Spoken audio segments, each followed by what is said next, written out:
We're going to be talking in the first hour with the Reverend Ralph Chittams Sr. We're going to be talking politics mixed with religion, because generally I think he and I both believe that it is way past due time for that discussion to occur. I have seen literally dozens of articles these days asking, okay, how is religion compatible with politics? At the same time, I've been seeing people who are alleged religious scholars and or pastors, preachers, etc., who are espousing leftist ideals, and I don't get it. So I thought, since Ralph is an expert in this area, and he also concurrently has been putting pieces out on social media about this topic, I thought, it's time for Ralph to come back if he would be so kind. So, Ralph, I am really glad that you are here tonight. Thanks for being in the saloon tonight, sir. Thank you for inviting me. It's always a pleasure to hang out with my saloon mates. It is. And Ralph, my gosh, look at that. Ralph is in the saloon. He's in the chat room. Mike's in the chat room. The Alaskan is in the chat room. Dave Milner is in the chat room. And one masked viewer, who we will not unmask, is here in the saloon. Now, what I did tonight, Ralph, because of this, is I hit some different groups promoting the show today. So not everyone may know you. This is probably your 5th or 6th time on the show, but for those people who are not aware of who you are and the circumstances surround you, can you tell us a little bit about where you were born and grew up? Let's just start right there. Well, I was born in New York City back in 1960. So what that means, I know the current president and his antics very, very well, and I support him. I currently live in what we affectionately refer to as San Francisco East. I live in the nation's capital. I live in the swamp. And I am the embodiment of living at the intersection of faith and public policy. I am an ordained minister, but I also spent 4 years as the senior vice chairman of the Republican Party here in the District of Columbia. Wow, that's pretty impressive. Now, I want to touch on this, too. You are the principal of an LLC called Black Elephant Consultants at blackelephantconsultants.com. What is that about, Ralph? Okay, well, Black Elephants has pretty much gone dormant.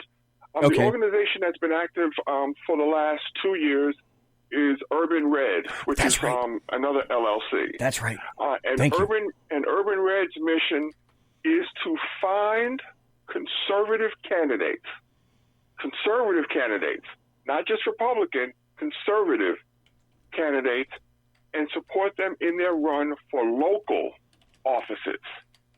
Because if people need to understand that, yes, it's great, and we need to control the House of Representatives and the Senate and the White House in Washington, but if you really want to affect people's lives and change people's lives, we have to get conservatives elected mayor, council member, alderman, sheriff, dog catcher at the local level. And so Urban Red looks to find those qualified local candidates and support them in local races. It's funny you should mention that, because there's going to be a little bit of a reality check now. Aren't you basically the campaign manager, and if you're not, let me know, please, of the Shannon Wright, Baltimore? No. Are you the campaign manager for Shannon's campaign right now? No. I am not the campaign manager. Okay. I have no official role with that campaign because Urban Red is providing independent expenditure support. Okay. We will be for her campaign. So neither I nor anyone affiliated with Urban Red have any role with her campaign at all. Okay, I'm screwing up by the numbers tonight. I'm batting zero. No, I'm zero glad you for asked the 3. question because people need to hear that. Okay. I hope I get this right, Ralph Chittams. You graduated from Howard University with a Bachelor of Arts in Political Science. You also have 2 master's degrees, a Master of Arts in Biblical Studies from the Maple Springs Baptist Bible College and Seminary, and you have a Master of Divinity from the Liberty Baptist Theological Seminary. Did I at least get that right? 100% correct. Okay, I feel a little bit better.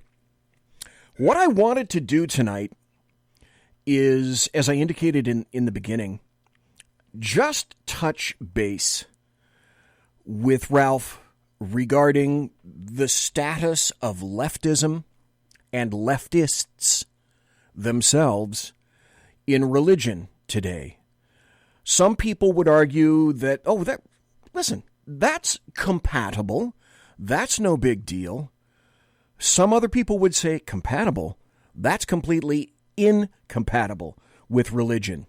There's one thing that I think we both would agree on, Ralph Chittams. Who am I speaking to right now? And again, Ralph, thank you ever so kindly for being here tonight, because as I sit in this chair on the left coast, it's 8:11. Where you are on the far right coast in D.C., it's 11:11. So if for no other reason, thanks for staying up really late to be on the show. I appreciate that. It just gives me a few more hours to drink my Yinglings, that's all. Oh, okay. All right. Perfect then.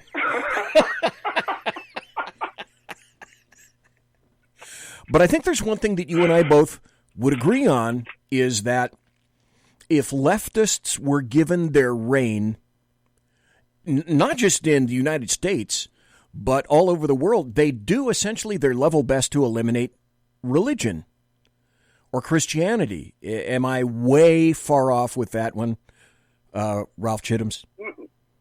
No, you're not. You're right on target with it. Leftism is completely contrary to what we would consider to be Orthodox Christianity. Leftism does not believe in life, liberty, and the pursuit of happiness. Leftism believes the government is your daddy, and rules and regulations are your God. And if they had their way, even in this country, Christians and Christianity would be forced to worship underground like they do in China. Yes. And I'm not being, and this is not hyperbole. No. This is fact. No. There are so many places that I wanted to go tonight, and because we have an hour and a fairly kind of limited amount of time, I chose a select few stories to at least try to tap into and review, and then have you weigh in on, and we could discuss together. Before I do that, though, I want to let people know that Ralph can be found on Facebook at Ralph Chittams Sr. You also have your Facebook site, Urban Red. So facebook.com/ I think it's URBRED, Urban Red, as Ralph. Herb Red. Herb Red, as Ralph indicated. And then you can find him on Twitter at RJ Chittams Sr. So he is all over, all sorts of ways and means of, this is a big topic, of social media. This is a topic that I have been, and I bet you have too, kind of boxing back and forth, uppercut, body blow, body blow. How many times have we had it thrown in our face that the U.S. migrant crisis is a test for Christians, when we have so many people who are indicating that they are vastly religious, saying that essentially we are bad people if we are not throwing open the doors of the United States completely, no pause, no vetting, no back channeling, none of that. We should be letting anyone into the United States that wants to be here, because to do otherwise, Ralph Chittams, lots of people are saying, that's just not Christian. Your thoughts on that? Let's start there, sir. Well, the last time I checked, there were gates and walls around heaven. Yeah. So what are you telling me? Come on. See, that's someone who's taking an argument. They're not, and the people who are making these arguments aren't Christian, but they're just taking our faith and trying to twist it to try to back us into a corner. Yes.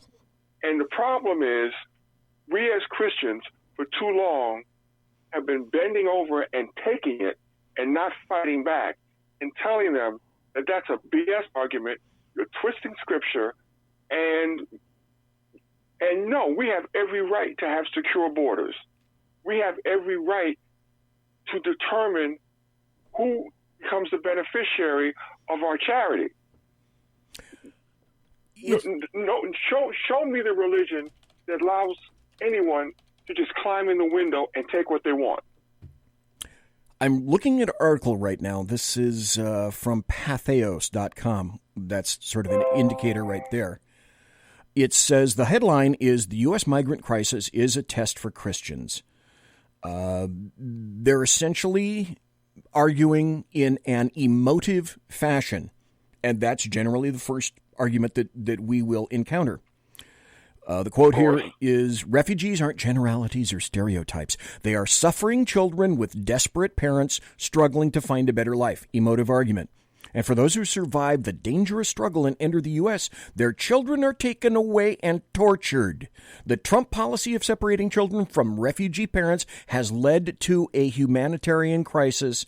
These are people using this argument. Evil is being perpetrated against children. Your thoughts, Ralph Chittams? Well, first things first, it's an emotional argument that is devoid of facts. That's the first thing. Yep.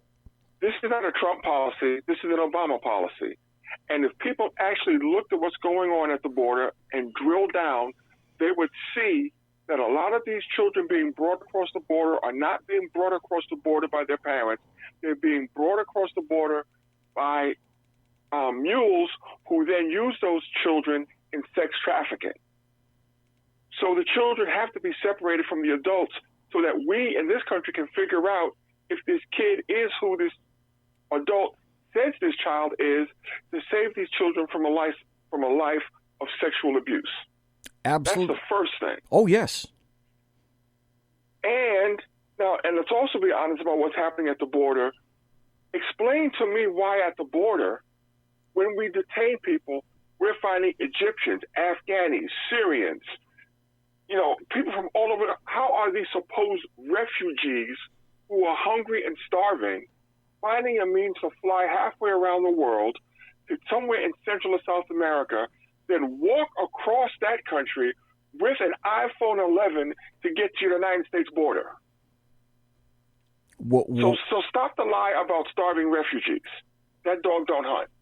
Well, wait a minute. These people are telling us, this article says that you and I and people like us, that we are inhumane. To make any excuse is inhumane. It's an emotive argument. Well, just because they say it doesn't make it true. And like I said, the problem is for too long the church was afraid of being called names, and the church rolled over and didn't fight back. And that is why this country is in the state now where the immoral are telling us what's moral, the insane are telling us what's sane, and the irreverent are telling us what's religious. It's a time in America, and I have not seen it, and I'll wager that you, having been born in 1960, you haven't seen it either, is everything is upside down now. Good is bad, bad is good.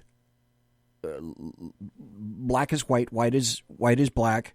If I tell you one thing and I'm a leftist, it simply is. Period. End of statement. And I will brook no argument about it whatsoever. To the point now where we're having GOP governors. There are 15 GOP governors, Republicans, who are asking for more refugee resettlement in their states against basically what the people that are in those states are saying. So essentially what this mandates, well, let's take California, for example. California is a sanctuary state. So the politicians in California won't allow any infrastructure to be built, but at the same time, it wants more and more people into this state. It's an emotive argument, but it completely lacks logic. However, at the same time, Prop 13, which protects property taxes in California, they want to eliminate it this November. All the extra monies that they will get from additional property taxes, I'm sure they'll use for all their pet projects, to include all the people that are coming in from South America, from Mexico, you name it, across the California border. You step in here, it's King's X, and you, the taxpayer, shut up and pay for it. But at the same time, we're not going to build any infrastructure. No more electrical generation stations, no more water projects, no more dams, no more reservoirs. And if you mention that, you're a bad guy. But what we are doing is we're setting ourselves up because we want more votes. Well, and it does make sense if you understand exactly what it is that they're doing. Everybody who considers himself or herself to be a patriotic American needs to go out and get Saul Alinsky's Rules for Radicals. Oh, boy. Because what's going on in California right now is straight out of that textbook. You overwhelm your social services systems, you cause a collapse, it ushers in socialism. It's like one of the things that in the intro to your show, you have that great line from the movie Patton, where when Patton was getting ready to fight Rommel, and he says, "Rommel, you magnificent bastard, I read your book." Yep. Well, we need to read Saul Alinsky's book and understand what that magnificent bastard is doing to this country, because it is playing out in front of our faces right now. It's funny you should mention Saul Alinsky. Almost 2 years ago, when I just began the show, I had the manager, I can't think of the guy's name. It was another Ralph, but I can't think of his last name. He is the director of the Saul Alinsky Institute. And I wanted him to be on so that he could explain the book and Saul Alinsky in detail. One of the things I asked him is, but wait, cannot that book be utilized by anyone in reverse? It doesn't have to be the Holy Bible of leftists. Can those tactics not be employed by, well, anyone? And he said, yes, of course they can. Of course they can. Then he tried to argue that Saul Alinsky wasn't a communist, etc., blah, blah, blah. This is, and Ralph Chittoms, do you read Life Site News? I find myself going there quite frequently. It's lifesitenews.com. Probably maybe twice a week I'll go there and see what they have. I found an article. It says, conservative scholar. The headline is, America must have a religious awakening if it is to survive. Once I saw that headline, it got me.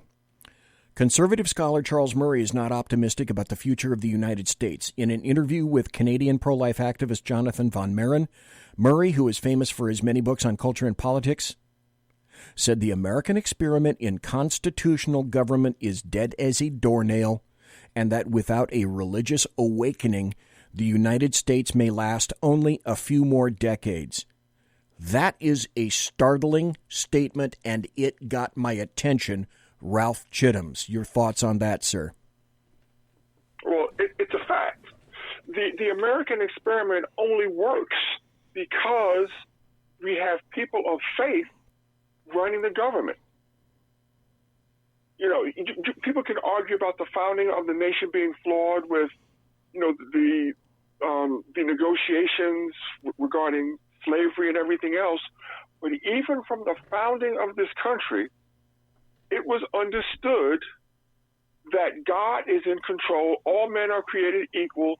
Now, yeah, they cut some corners and they made some negotiations that arguably they shouldn't have made. They should have fought, you know, to maintain the purity of this country. But this country was founded upon Christian principles, and the only way this country continues to function, survive, and thrive is if we get back to those principles. Without it, we're going to get to the situation where we had in the Old Testament in the book of Judges with the nation of Israel, where each man did what was right in his own eyes. And the minute you get to that point, which is where we're headed with this transgender and homosexuality and all of this foolishness, that devolves into anarchy. I would submit, folks, that that's not entirely what leftists don't want. And that goes back to, and I'll wager you've probably heard of this as well, Ralph Chittam's, the Cloward-Piven strategy. And the Cloward-Piven strategy goes like this. What you attempt to do is so overburden government and people taking from the system rather than giving to or contributing to the system that you destroy the system from within. Once the system from within is destroyed, then you rebuild it in the leftist fashion that you yourself envision. The Cloward-Piven strategy is alive and well in the United States and all around Western Europe, Eastern Europe, any westernized civilization these days. It is... we've already lost some European countries. Some European countries are gone. They're done. They're cooked. It's over. I don't think... Let's see if I'm remembering this correctly. Germany is... The major countries in Europe right now are under massive amounts of stress. France, Germany, those are the two major ones that I can think of. The UK. Sweden is getting its butt kicked. Oh, yes. Dave Milner in chat just mentioned that. Yeah, Sweden is so done. Oh, yeah, I see. Yeah, right. Exactly. And here's the crazy part. So now you have people like But I'm Gay. Oh, I'm sorry, Buttigieg, running around talking about we need to reduce births here in the United States. But then, in the next breath, he's talking about bringing in all these refugees from other countries into Middle America so that we can stimulate the economy. Well, wait.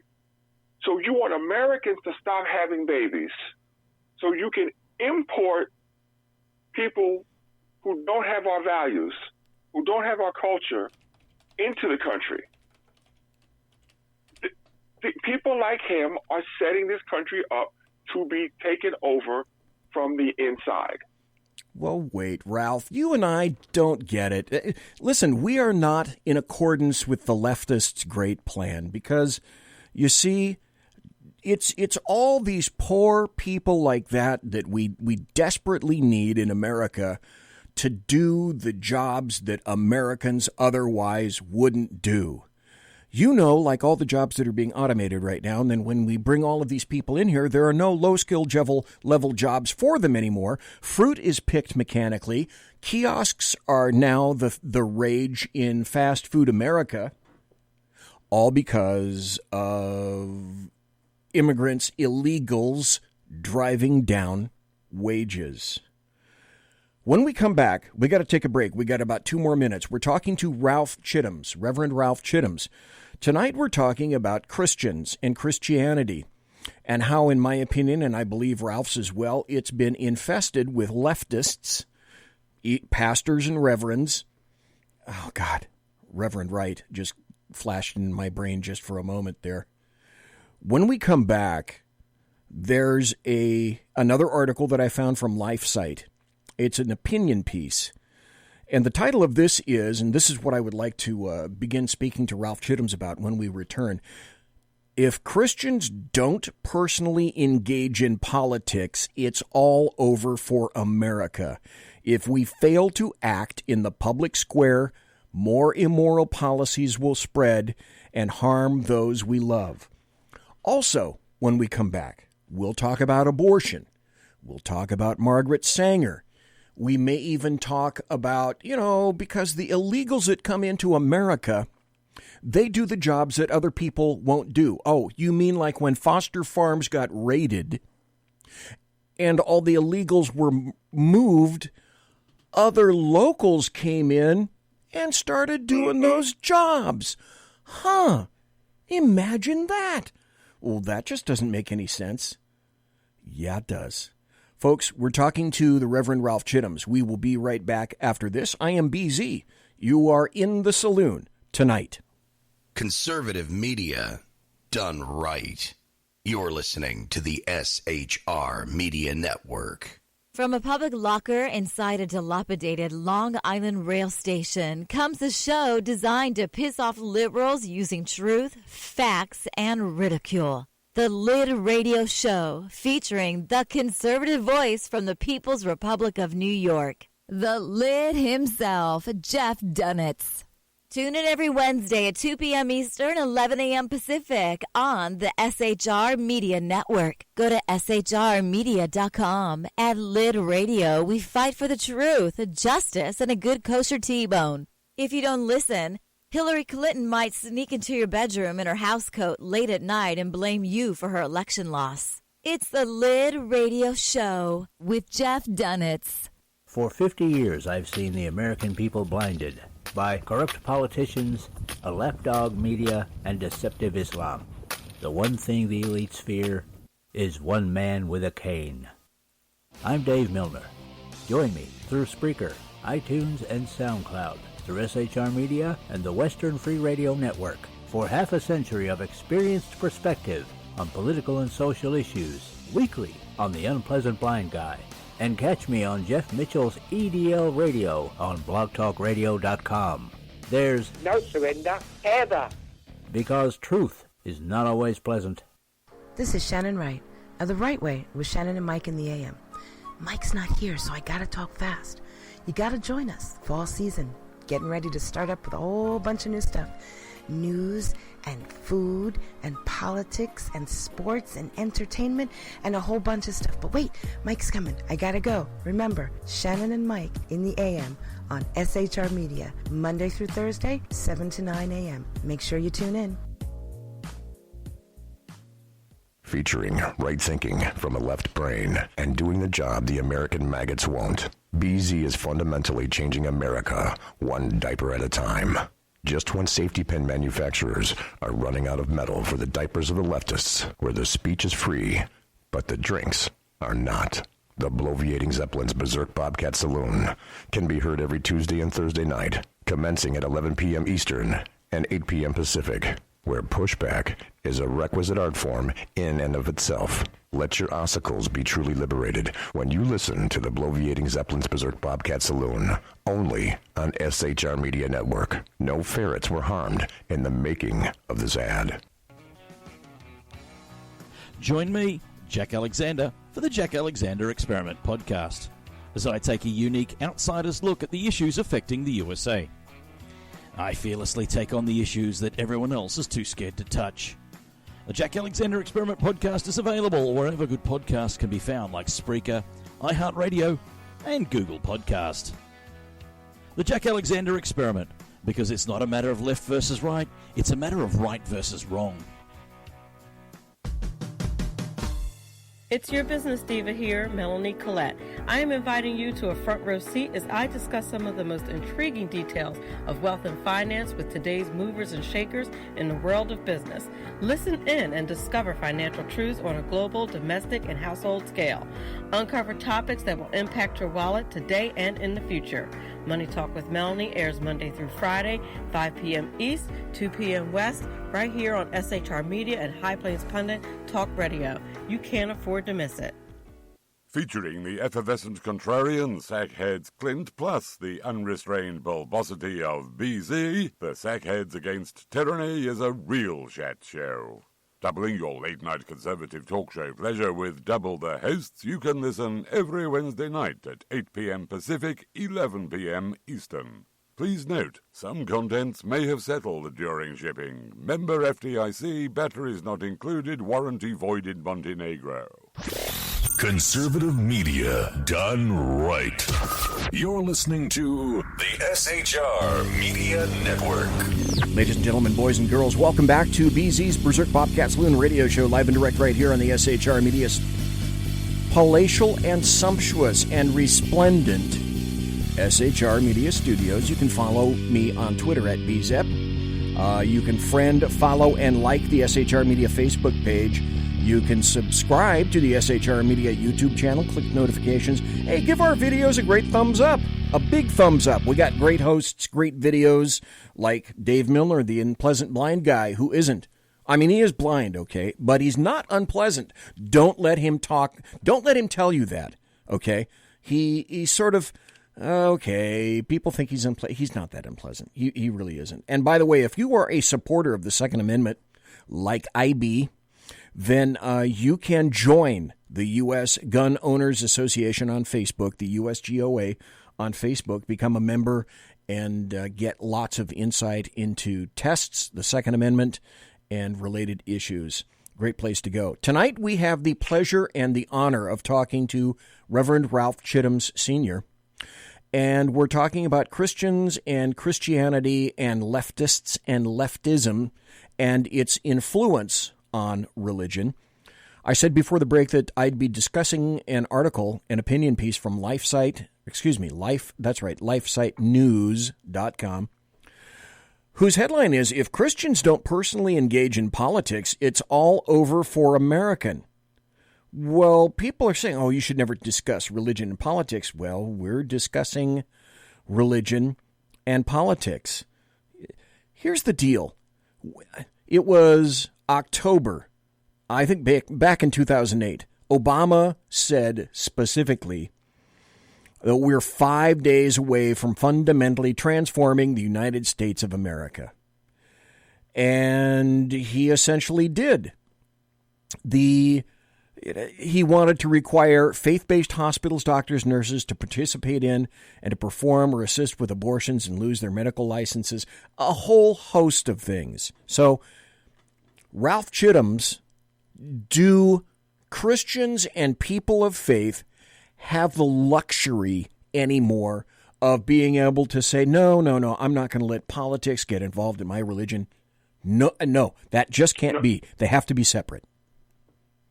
No. Religion has always been an integral part of American society and American government. This country was founded so that people could freely exercise their religion. That's one of the primary reasons why this country was founded. Well, in order to freely exercise one's religion, one has to be able to influence the public square. Religion was never intended to be removed from the public square. Our founding fathers never wanted the government to be able to control religion, but people of faith have always been expected to participate in the governmental process. And this whole concept of separation of church and state, again, this is people who have no real knowledge of American history, no knowledge of the founding of this nation. Correct. That whole concept of separation of church and state is found nowhere in the founding documents of this country. That is a phrase that was written, I believe, by Thomas Jefferson in a letter to a Baptist pastor after the country was founded. And now people are saying separation of church and state. There is no such thing. The church cannot be separated from the state because the church is the people, the state is the people, and the people are both. So if we don't bring our faith with us when we go into the voting booth, we are going to factually lose this country. There's a gentleman by the name of Reverend Bill Owens. He's president of the Coalition of African American Pastors. Back in 2016, he said that Obama has deceived America and hurt the American family. He said, when Obama was running for president, I had some friends in the gay community who informed me that he's going to say that he was for marriage between a man and a woman in his first term to get elected, but that he would take the issue up in his second term. And that's what he did. So essentially, he deceived America. No, let's not be politically correct. He lied. Yes, he lied. Well, he lied about health care, and yes, correct, absolutely correct. Good point, Ralph. He lied. He lied to get elected. He lied to get reelected. Look, this is another thing that ticks me off about people who've only been involved in politics since 2008 and think they woke. Barack Obama has always been a switch hitter. All right? I mean, he's bisexual.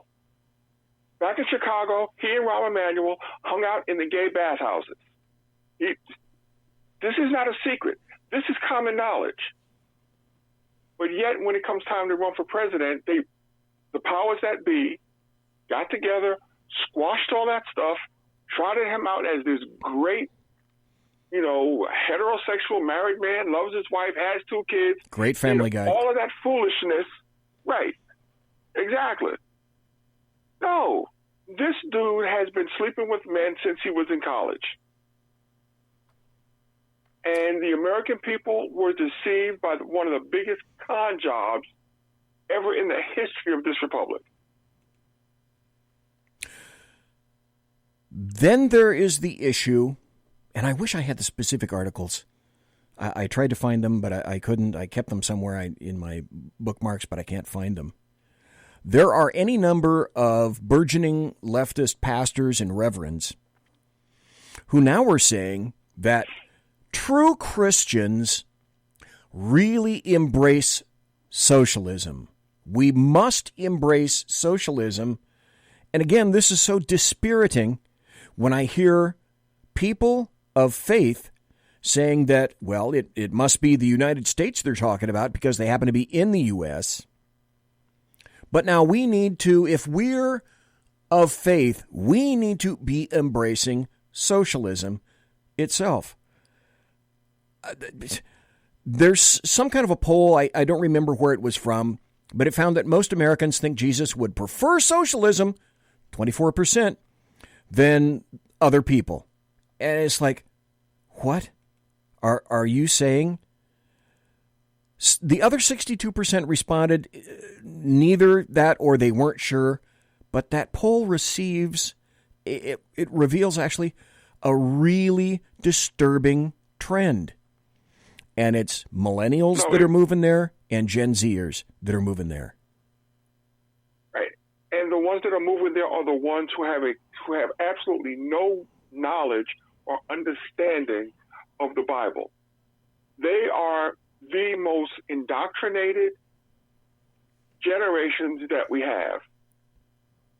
Jesus, okay, people want to say that Jesus would have embraced socialism. Yes. Okay, socialism is a political economic structure, correct? Yes. Okay, show me in the Bible where Jesus instructed the government to feed anybody, to clothe anybody, to do anything for anybody. Jesus never instructed the government to do any of that. If Jesus were to have embraced socialism, he would have told the government it was their responsibility to clothe the naked, to feed the hungry, to visit the widows and the orphans and those who were in prison. Jesus did not give that command to the government. Jesus gave that command to those who were following him. That's not socialism.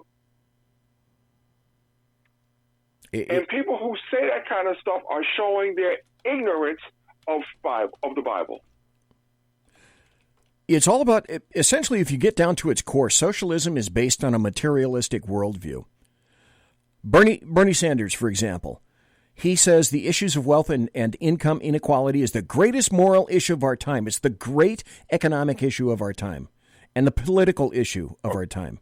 It is a materialistic worldview. Right, and I can say it the way I want to say it. Bernie Sanders is full of shit. How many houses does he own? What is his net worth? If he really believed the crap that was coming out of his mouth, Bernie would sell all of his houses. Bernie would take all of that money that he has, and he would distribute it to the poor. He doesn't need to wait for the government to tell him to do that. If he really believes the crap that's coming out of his mouth, he could walk the walk and talk the talk tomorrow and lead the charge. But no, he's still flying around on private jets, and when he's not on private jets, he's flying first class. No, in a socialist system, the fat cats live large and the poor people eat dogs. That worldview, well, yeah, sure, exactly, Ralph Chittams. Folks, I'm talking to Ralph Chittams, Reverend Ralph Chittams, and we're talking tonight about leftists and leftism in Christianity. You bring up an excellent point. Nothing is stopping anyone on the left from taking out their checkbooks or getting a cashier's check or digitally sending cash to the IRS and multiplying the number of zeros they attach to the one. Bernie could do that. But that materialistic worldview, basically, it contradicts Christianity.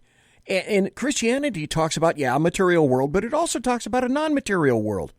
And what it says is that, folks, if you believe, then the greatest problems that mankind has are spiritual.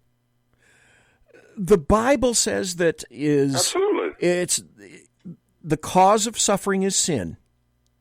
And it's not just materialism. The other thing that people completely discount is socialism punishes virtue. They want to redistribute wealth according to their need, regardless of virtue. Karl Marx, I will never forget this. Okay, maybe there were two things that I actually took out of high school because I still remember this.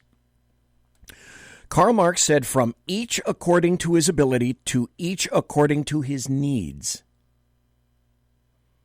So in that, doctors are going to get paid $15 an hour.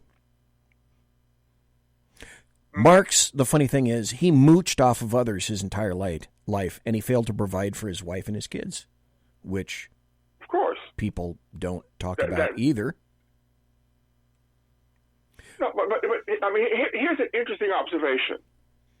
Think of all of the socialist, communist leaders in your lifetime. Just get a mental picture of them. Uh-huh. How many of them were skinny? Every socialist, communist leader looks like a big, fat pig. Chavez, Kim Jong, the son and the father, Castro before he got sick, they living high on the hog, eating steaks and everything else, while their people are starving to death and look like, they've been in a concentration camp somewhere. That's socialism. The people at the top live very, very well, and everybody else is fighting for survival. That's socialism. Well, so the other aspect of socialism is, I'll be blunt, it encourages stealing. It encourages envy. It encourages class warfare. That's what socialism is. It encourages laziness. Yeah, and to boot. I'm sorry, go ahead, sir. No, because why am I going to bust my ass and make $100,000 a year so the government can take $95,000 of that and have me live off $5,000 so that some other Joe Schmo across the street who gets up every day and scratches his behind and doesn't do anything can get more of my money than I get to keep. So at some point, I'm going to wake up and go, wait a minute, I'm just a sucker. Why am I working so hard? Well, it destroys the human soul. It destroys the human core. I'd also go so far as to say that it destroys marriage. It destroys family. From the very beginning, it sought to destroy marriages and families. What socialism wants is for the state to replace the family. The state is now God. There can be no God in socialism. Mm-hmm. And the first step in that process, we have already seen played out well in this country. The first step in the process is for the state to replace the man in the family. That's the first step. Because the Bible tells us that you can't go into a home and steal a man's goods unless you first bind the strong man. Bind or remove. So what we've seen now in this country, remember, we've had a flip from the 60s from 70% nuclear families in the black community to now 70% single-parent homes headed by women, and in some black communities, it's up to 90%. So the government has already effectively executed the first step of the plan, which is replacing the man with the government. So now the woman is not looking to the father of the children. She's now looking to the government to provide for her. That's the first step. And they've already done that masterfully. Well, yeah, and I lived through those times. I was there. I quite frankly remember that was LBJ, Lyndon Baines Johnson, and his Great Society. Great Society, yep. Which essentially paid people, how craven is this, for men to not be involved. And then paid for more children and for men to not be involved. The Chinese have a saying, yin and yang. To enslave the women. Yes, exactly. For a well-rounded child, you need an influence of a woman and an influence of a man. We got about 9 minutes or so to go. I want to get into Margaret Sanger and abortion in a bit. Okay. I found, however, when was this? 3 days ago, I found an article that happened to be encouraging. And we haven't even discussed what I call socialist popey yet. Pope Francis. He's a story for another day. But I found this from National... I put some information in the chat room about Pope Francis. Yes, you did. Yes, you did. I found an encouraging article, though. It says, here's a Catholic priest who bars communion for lawmakers who vote for abortion. Finally, someone with just a bit of sack. A guy named Father Bucci says lawmakers' actions are putting innocent lives at risk. He's the pastor of a Rhode Island church. He issued a flyer in late last month saying every Rhode Island state senator who voted last year to support abortion in state law would be denied communion in his church. Folks, here's a guy that's taking a stand. I don't have time to play, or maybe I do. I almost don't want to do this because it takes so much time. It's 5 minutes, and we don't have that much left. But here's what we're facing. This was in Texas. There was that custody battle involving that 7-year-old boy, James Younger, a 7-year-old boy of Dallas, Texas.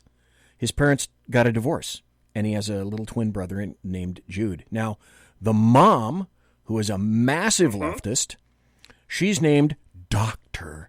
and Georgulus, has been trying with all her might to make James become a little girl because she has 2 little boys, and she wants at least one of them to be a little girl.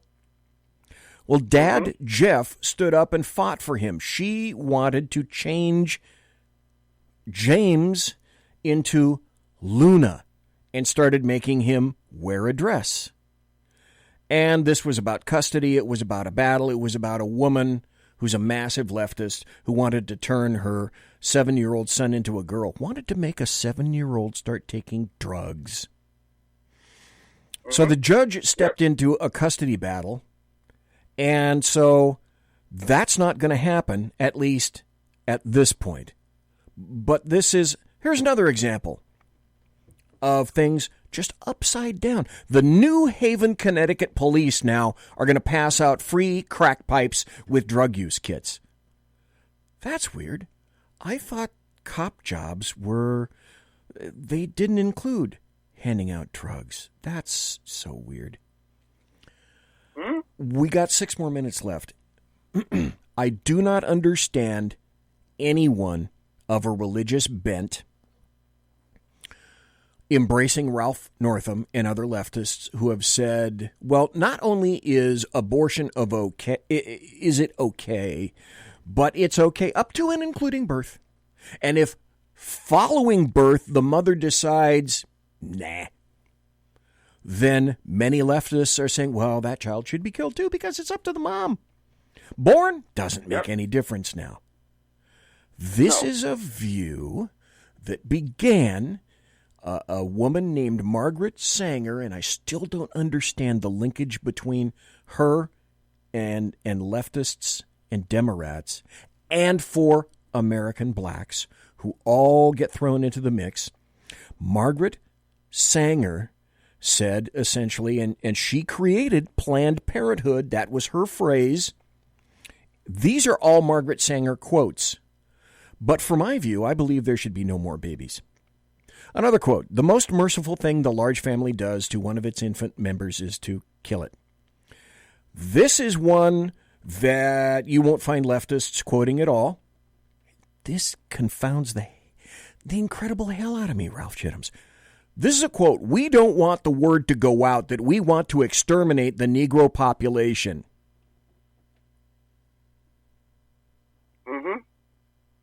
And yet leftists and black Americans think, this is great. This is okay. Demorats vote for this. And they don't connect. They don't connect the nexus between the two. It's right, but one quote that you started, the most insidious part of the quote is when she talked about, doesn't want the word to get out to the black community. She says that we need to recruit black ministers, preferably ministers with a social services background, to basically be our allies, so that if more rebellious members of the black community figure out what's going on, they'll be able to refute it. So Margaret Sanger, founder of the Negro Project, which became Planned Parenthood, from its beginning, found a bunch of sellout leftist black preachers who would promote genocide among their own people, basically for 30 pieces of silver. She bought off the black clergy. Here's another quote. Eugenics without birth control seems to be a house builded upon the sands. It is at the mercy of the rising steam of the unfit. Here's another quote. The most urgent problem today is how to limit and discourage the overfertility of the mentally and physically defective. And as far as she was concerned, the black race needed to be eliminated wholesale. Absolutely. And yet we have... And now we have the Democrat Party fully embracing the Sanger philosophy, including infanticide. Because, again, Buttigieg has basically said that life begins at birth. Now, people need to understand what he said, what that means. We know that a large percentage of babies, after they're born, completely outside of their mother's womb, umbilical cord cut, they do not take that first breath until they're prompted. The old smack on the behind. Right. Prompts them to take that first breath on their own. Buttigieg and the rest of these Democrats running for president have all co-signed onto this first breath false theology, which means that a baby is born, umbilical cord is cut, that child has not taken its first breath yet. Fully viable infant. All it needs is a smack on the behind to start breathing. All of these Democrats are now saying at that point, you can take that baby and throw it in the trash can. That's what these Democrats are supporting now. And I don't understand, as you said, how anybody who professes to be a Christian can vote for anybody who would support the murder of a baby. That's infanticide. Forget abortion, that's infanticide. And systemically doesn't support racism. I've said for years, and will continue to say until my dying day, no one is equal until everyone is equal. Here's another quote from Margaret Sanger. Feeble-mindedness perpetuates itself from the ranks of those who are blandly indifferent to their racial responsibilities, meaning blacks, if you get all killed, that's fine. It's largely this type of humanity we're now drawing upon to populate our world for the generations to come, meaning blacks, there's no place for you. Yeah, genocide is great, and so is infanticide as well. And apparently, by advocating that, I'll get my way. I don't get it. Look, Bernie Sanders has flat out said that Planned Parenthood needs to be active in third world countries so we can limit their population expansion. So he's talking about, again, eugenics on black and brown people now on a global scale. Well, finally, at least, if there's one thing that you can appreciate about Bernie is he'll tell you really what he's thinking. A, infanticide. B, genocide. Maybe you can correct me, Ralph Chittoms. Did he say that about, say, Sweden, Germany, Denmark, France? No, he didn't, did he? Isn't that convenient? How that happens. Yep. And then people, I just don't understand how people can hear and not, or listen and not hear. It's like, aren't you people paying attention to what these people? It's like the folks in Virginia, Ralph Northam, Fairfax. They told the people in Virginia exactly what they were going to do if they got power in Richmond. They told the people of Virginia, this is what we're going to do. The Republicans stayed home. The Democrats voted. Now they're doing exactly what they said they were going to do, and now everybody is up in arms. For what? You got what you voted for. Shut the hell up. Or you didn't vote, so you get what you deserve.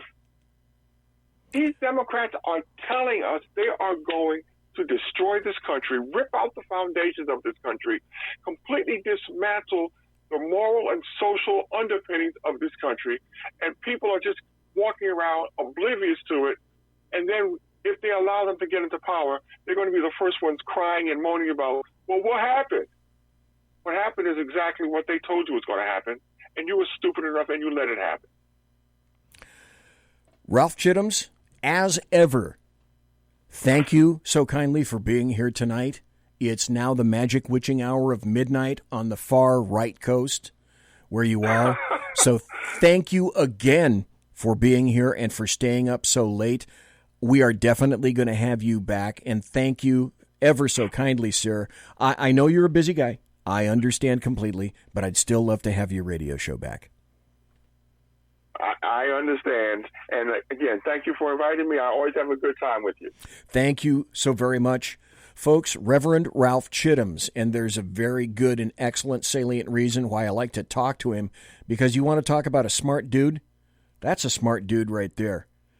Well-educated, knows what's going on, and the other reason that I like to speak to him is he really is in the federal belly of the beast. He is in Washington, D.C., so if something political is occurring, he's going to know all about it.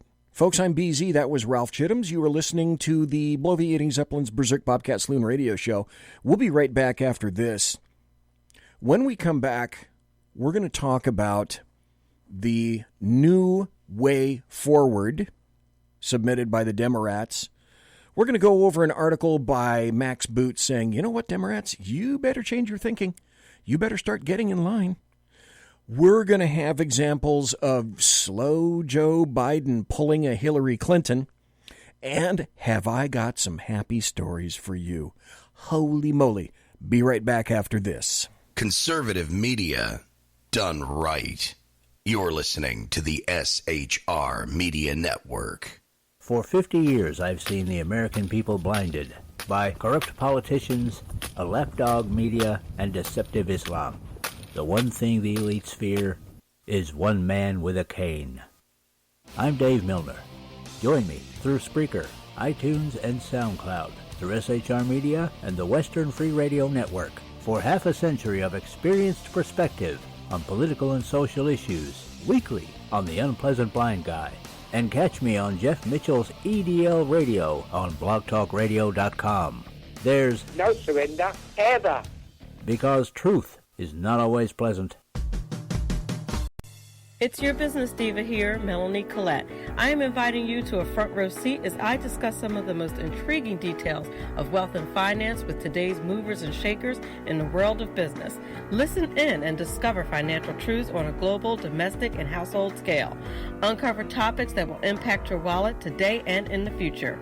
Money Talk with Melanie airs Monday through Friday, 5 p.m. East, 2 p.m. West, right here on SHR Media and High Plains Pundit Talk Radio. You can't afford to miss it. From a public locker inside a dilapidated Long Island rail station comes a show designed to piss off liberals using truth, facts, and ridicule. The Lid Radio Show, featuring the conservative voice from the People's Republic of New York, the Lid himself, Jeff Dunitz. Tune in every Wednesday at 2 p.m. Eastern, 11 a.m. Pacific on the SHR Media Network. Go to shrmedia.com. At Lid Radio, we fight for the truth, justice, and a good kosher T-bone. If you don't listen, Hillary Clinton might sneak into your bedroom in her housecoat late at night and blame you for her election loss. It's the Lid Radio Show with Jeff Dunitz.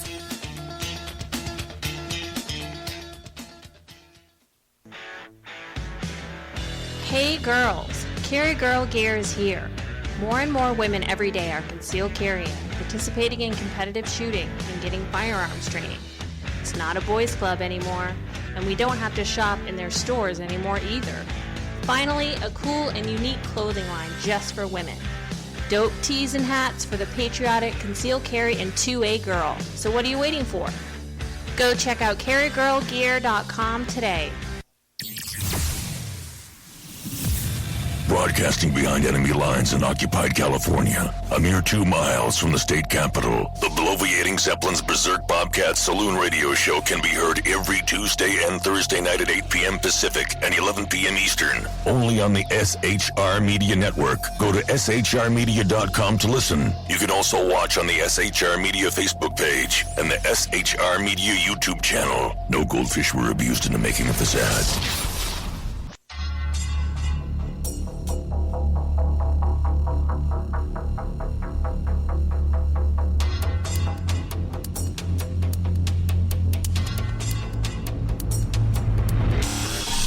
Show on the SHR Media Network, Sackheads Against Tyranny. On shrmedia.com, go there quick like a bunny, 11 p.m. Eastern, 8 p.m. Pacific, every Wednesday, live and direct on the SHR Media Network, shrmedia.com. Be there.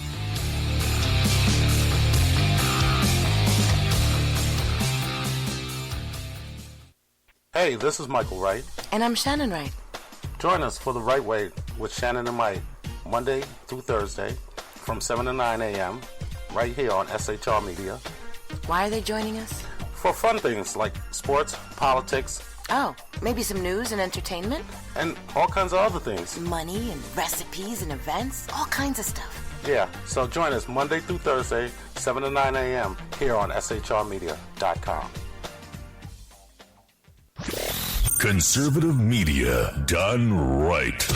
You're listening to the SHR Media Network. Ladies and gentlemen, boys and girls, children of all ages, welcome back to the bloviating Zeppelin's Berserk Bobcat Saloon radio show.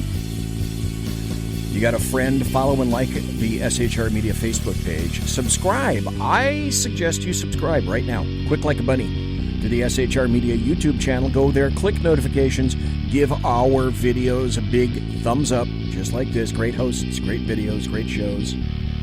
Do you happen to be a supporter of the First Amendment like I am? Are you on Facebook? Do you want to find out the newest firearms and Second Amendment news? Go to the USGOA. That's the United States Gun Owners Association. Texas Fred will welcome you there. Or if you're not a supporter of the Second Amendment, he will kick your butt out. Most rapidamento. Just thought I'd tell you that. USGOA on Facebook. Have I got some interesting audio cuts for you? In a moment, we're going to go to Tucker Carlson and his expose of the New Way Forward Act. And what is that? Essentially, that is an act created by massive leftists in Congress, in the House, in order to ensure that they are voted for in perpetuity and that illegals of all stripes have priority over you because you can no longer be counted to vote for them in perpetuity, and there is pushback of a massive amount. Hark, programming note. Next Tuesday, I'm not sure who I'm going to have on, but probably the first hour, if I have no guest at this point, is at least going to be me and my Zeppelin's manifesto, because essentially at this point, I've had it.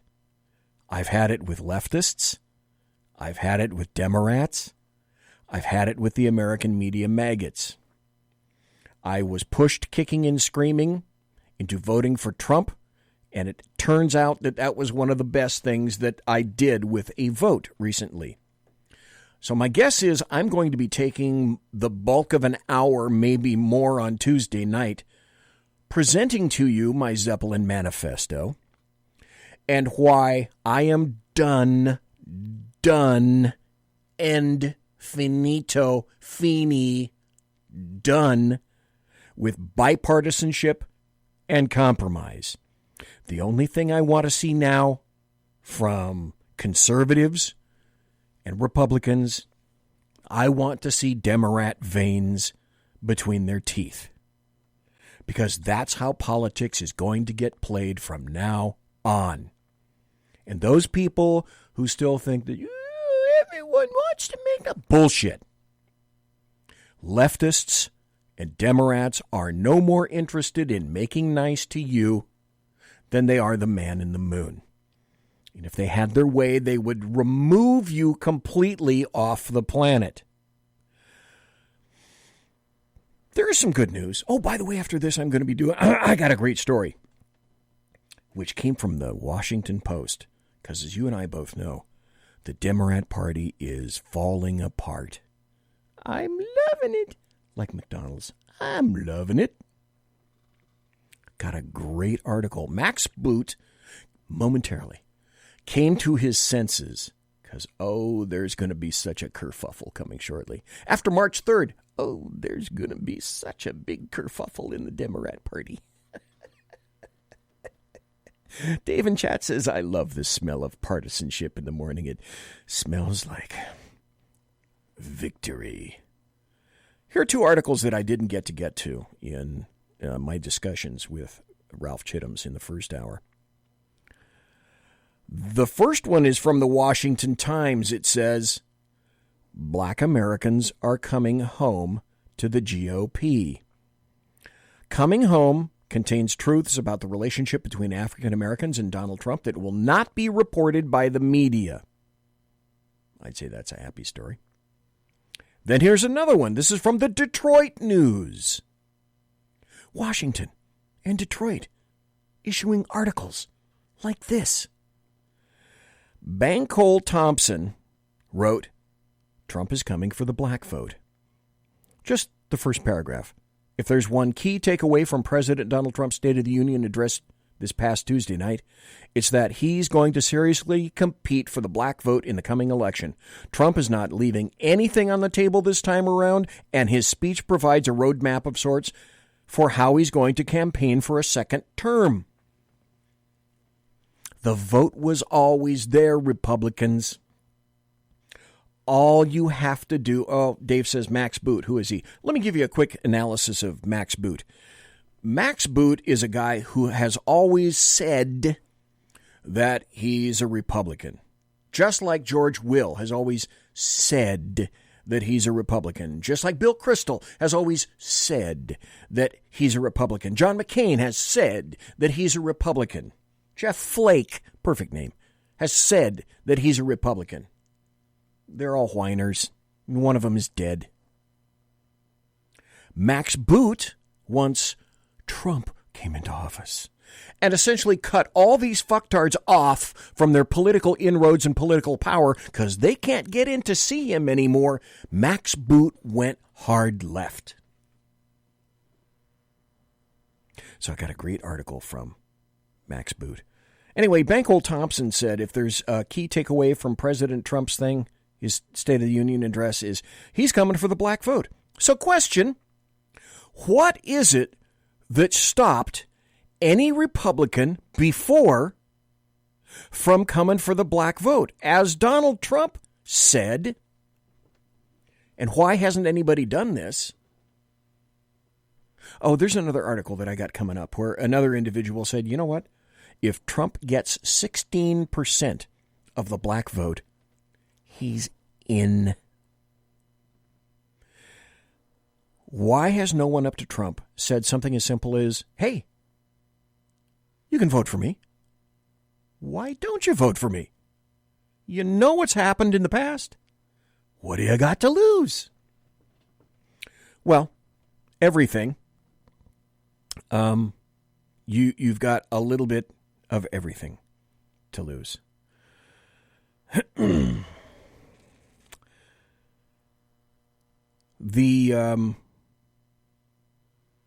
Here's a bit, let's see, this is about 10 minutes long.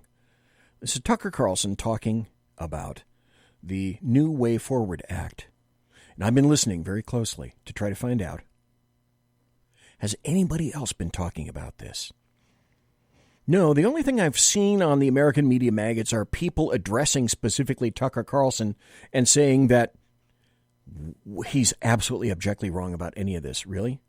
What is the New Way Forward Act? Well, let's listen, if we shall, if we can. Tucker? Prosecutors and lawmakers are working frantically to make life worse for normal people and easier for thugs and armed robbers. We told you about New York's new bail law, the one that lets criminals back onto the streets immediately after being caught. Not surprisingly, crime has surged. This has shocked nobody except maybe Chris Cuomo's brother, who runs the state and who's responsible for it. Now there's this sad story. In 2018, New York resident Wilmer Rodriguez was brutally assaulted by two members of MS-13 after he tried to protect two boys they were threatening. Rodriguez agreed to testify against his attackers in court, as good citizens do. That decision cost him his life. On Sunday, Rodriguez was beaten to death outside his home. Until recently, Rodriguez would have been protected by New York law, which allowed prosecutors to conceal the names of witnesses until shortly before trial for their safety. But a new law, this one passed to help criminal defendants, required prosecutors to turn over Rodriguez's name to the gang members' lawyers. Great. Almost immediately, gang members started harassing Rodriguez. This week, they killed him. That's what New York is like now. Do the right thing, and you could be murdered by predators the government is determined to protect. Lunacy? Yes, it is lunacy, but it's not confined to New York. In 2018, Nancy Pelosi attacked the president for daring to call MS-13 members animals. According to Pelosi, Trump was more immoral than the gang members he insulted. We're all God's children. There's a spark of divinity in every person on earth. And so when the President of the United States says about undocumented immigrants, these aren't people, these are animals, you have to wonder, does he not believe in the spark of divinity? No, I don't. Some people, as my mother-in-law, who's now passed away of pancreatic cancer back in 2000, said, some people are put on this planet as to nothing more than an example of what not to do. Well, then basically let's consider that and have Tucker Carlson discuss further, if you like MS-13 and what they're doing, well, what about that really great New Way Forward Act? Hello? Can I hear some? There we go. Now. Good evening and welcome to Tucker Carlson Tonight. Last night on this show, we told you about what may be the single most extreme and disruptive piece of legislation ever to gain widespread support in the Congress in the history of this country. It's called the New Way Forward Act. It's before Congress right now and has been for almost 2 months. And yet so far it has been essentially ignored by the country's major media outlets, which are either too embarrassed of it or too ignorant to cover it. That's a disservice to you because it's really impossible to describe just how radical this bill is. If passed, it would remake our immigration system for the express purpose of helping foreign-born criminals live here. The bill would allow people who've committed serious felonies in other countries to move to the United States legally. It would make it nearly impossible for federal immigration officials to detain immigrants, no matter how potentially dangerous they are. And, perhaps most infuriatingly and remarkably, it would require taxpayers to transport deported criminals back into the United States. In other words, you break our laws, you hurt our people, we'll send you a plane ticket. We'll pay for you to come back. It's utter and total insanity. And yet it's very popular in the Democratic Party. So far, this bill has 44 Democratic co-sponsors. On the screen is a list of some of their names. Some of these people you've heard of before. Alexandria Ocasio-Cortez, Ilhan Omar, Rashida Tlaib. They're celebrities, but some are obscure. Earl Blumenauer, for example, has represented Oregon for decades. Before this, he's maybe been best known for running the Congressional Bicycle Caucus. And yet, all of a sudden, out of nowhere, Blumenauer has decided to wreck the country. Now, we'd like to talk to Earl Blumenauer on this show. We'd like to hear why he supports this bill. We'd like to talk to any of the people who've co-sponsored it. We reached out to many of them today to come on and defend their views. But not one of them agreed to come. Why? Because they're cowards. And yet we think you ought to know what... And because Tucker Carlson would ask actual pointed questions and not throw softballs. They're doing. Here's the bill's primary sponsor, Jesus Garcia of Illinois. After introducing the bill, Garcia said this. This is not a radical project. No. We are simply asking for a fair shot and the opportunity for immigrants to stay in the country they call home. A New Way Forward does just that. It would end mandatory immigration detention, end the automatic pipeline to deportation through the criminal justice system. It would end deportation for people who have had contact with the criminal legal system. It would end the practices of local police engaging in immigration enforcement and the increased ever-policing of communities of color. It would decriminalize immigration. This is not a radical project. Of course, the opposite is true. The bill is completely radical. It would transform America into a place you don't recognize. Many of the sponsors of this bill come from the fringes of the Democratic Party, as you would expect. But not all of them do. Consider Congressman Andy Levin. Levin represents the suburbs north of Detroit. Levin's district leans blue, but it's still essentially bipartisan. Voters there went for Hillary Clinton, for example, by just 8 points. So there's no chance a majority of Andy Levin's voters want to send plane tickets to armed robbers in Guatemala so they can move next door. And in fact, nobody wants that, no matter what they claim on Twitter. Yet Levin is trying to do that right now. And that's what's scary about this bill. It's happening in the dark. No one's talking about it. Those who are dismiss it as unlikely. It'll never happen. And that's a mistake. Things change fast in modern America. On issue after issue, from ending the Second Amendment to banning biological gender to the open and aggressive racism of identity politics, yesterday's extremism has become today's Democratic Party platform. That's how it works now. 4 years ago, when Bernie Sanders mounted his first campaign for president, Vox.com pressed him on why he didn't back open borders for the world. Sanders responded this way, quote, "No, that's a Koch brothers proposal, which says essentially there is no United States. It would make everybody in America poorer," end quote. Except for now. Of course, Sanders was entirely right, and for that crime, he was savaged by Vox and all the other angry children in wokedom. Resisting the abolition of the United States was, in their view, needless to say, proof that Sanders was a hardened bigot, a racist. 4 years later, Sanders has become obedient. His new platform contains all the usual open borders rhetoric, ending all deportations, abolishing ICE, giving a blanket amnesty to all illegal aliens in the country. Of course. Now, a New Hampshire voter recently asked Sanders why his views had changed so radically.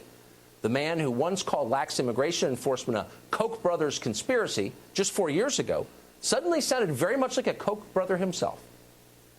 We have 11 million undocumented here. Many of those workers, by the way, are being exploited right now. Oh, exploited. You know, Trump wants to throw everybody out of the country. If he threw out people out of the country, the price of food in this country would skyrocket. Who do you think is picking the crops and planting all over this country?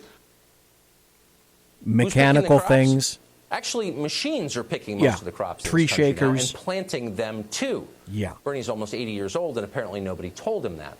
But either way, it is still shocking to hear that explanation from a self-described socialist. So yes, workers are being exploited, but think about what avocados would cost if citizens had to pick them. It's nauseating. Now, Sanders isn't stupid. He has to know his party's turn on immigration hurts workers and the country, but he desperately wants to be president of the United States. So he goes along with it. You're seeing quite a bit of this, by the way. Joe Biden, who's supposedly the most moderate man in politics, old Uncle Joe, now is pushing for illegal aliens to get off on DUIs. Watch. You only arrest for the purpose of dealing with a felony that's committed, and I don't count drunk driving as a felony. The confused... Right. Okay, stop here just for a second. Even in California, if you injure someone or kill someone, that's a felony. Even in California. I wonder what Mothers Against Drunk Driving, MAD, thinks of this. Ravings of a fading old man? No, hardly. They all think that way now. If Democrats win the 2020 election, some version of the New Way Forward Act will likely become law. Once again, keep this in mind. Things move fast in this country, so be ready. A perfect point by Tucker Carlson. There's some more stuff, though, that's coming. Oh, my. There's so much more stuff that's coming. Oh, you know what I got to do? Here, I think I told you that I would do this.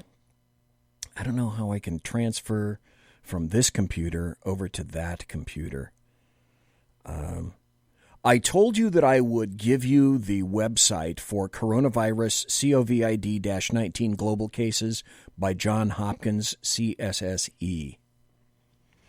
You can start going there. Oh, by gosh, by golly, it's time for mistletoe and holly. GIS. Here, let me see if I can put this down into chat. HTTP www.gisandData.maps.arcgis.com. And from there, you go to the ops dashboard. I mean, the URL address is so long right here that I can't put it in chat. But I at least put in the place to get you going for that, where you can find out what coronavirus is, how it's essentially exploding in China and Asian countries. And if you are thinking that you don't need water or food or equipment, my guess would be you better go out and get that right now. Because once this comes to your locality, people are going to go stupid. They're going to go extra crispy stupid, and they're going to go stupid on you. And they're going to go stupid on the politicians. And they're going to go overboard with this stuff. Not necessarily because coronavirus is so lethal, but because that's the nature of humanity. I'm telling you, folks, I've done it. I've seen it. Get your stuff right now. Oh, I got 2 minutes. When I come back, I'm going to read you an opinion piece from the Washington Post by Max Boot. It's about Bernie Sanders and essentially how the Demorats better get in line. Even Bernie Sanders is having an issue these days, and he's going to have that issue in Nevada. Well, let's see I got enough time to do this. Here's Chris Matthews going off like a big boss on the dangers of socialism. And he's talking about Bernie. He's talking about communism. He's talking about the legitimate fears of a Red Scare in the Cold War and how there would have been executions in Central Park if they won. Well, Chris Matthews gets it. Some of the other Demorats get it. Chris, I don't know. What do you think, dude? But I think that the Democratic Party has to figure out its ideology. In Britain, we had the Liberal Party. When I wasn't growing up at the beginning of the last century, we had the Liberal Party. They were overtaken by the Socialist Party. Labour became the main threat, the main challenger to the Tories. Churchill went back to the Tories. We know all that. A lot of us know that history. A lot of us will be sorting things out if the Democratic Party runs a socialist candidate. That's a change from the Democratic Party. The Democratic Party's been to the left of the Republican Party on the issue of mixed capitalism, more social programs. They push Social Security, Medicare, Medicaid, enormously popular programs. I think ACA, Obamacare has also, which they'd follow through with it and make it work. I think most Americans would be happy that have a public option and have Medicare followed through with. But I don't want to get into I'm on every night. I'll let the Democrats figure this out. I have my own views of the word socialist, and I'll be glad to share them with you in private. And they go back to the early 1950s. I have an attitude about them. I remember the Cold War. I have an attitude towards Castro. I believe if Castro and the Reds had won the Cold War, there would have been executions in Central Park, and I might have been one of the ones getting executed. Bingo. And certain other people would be there cheering, okay? So I have a problem with people who took the other side. I don't know who Bernie supports over these years. I don't know what he means by social. 1 week it's Denmark.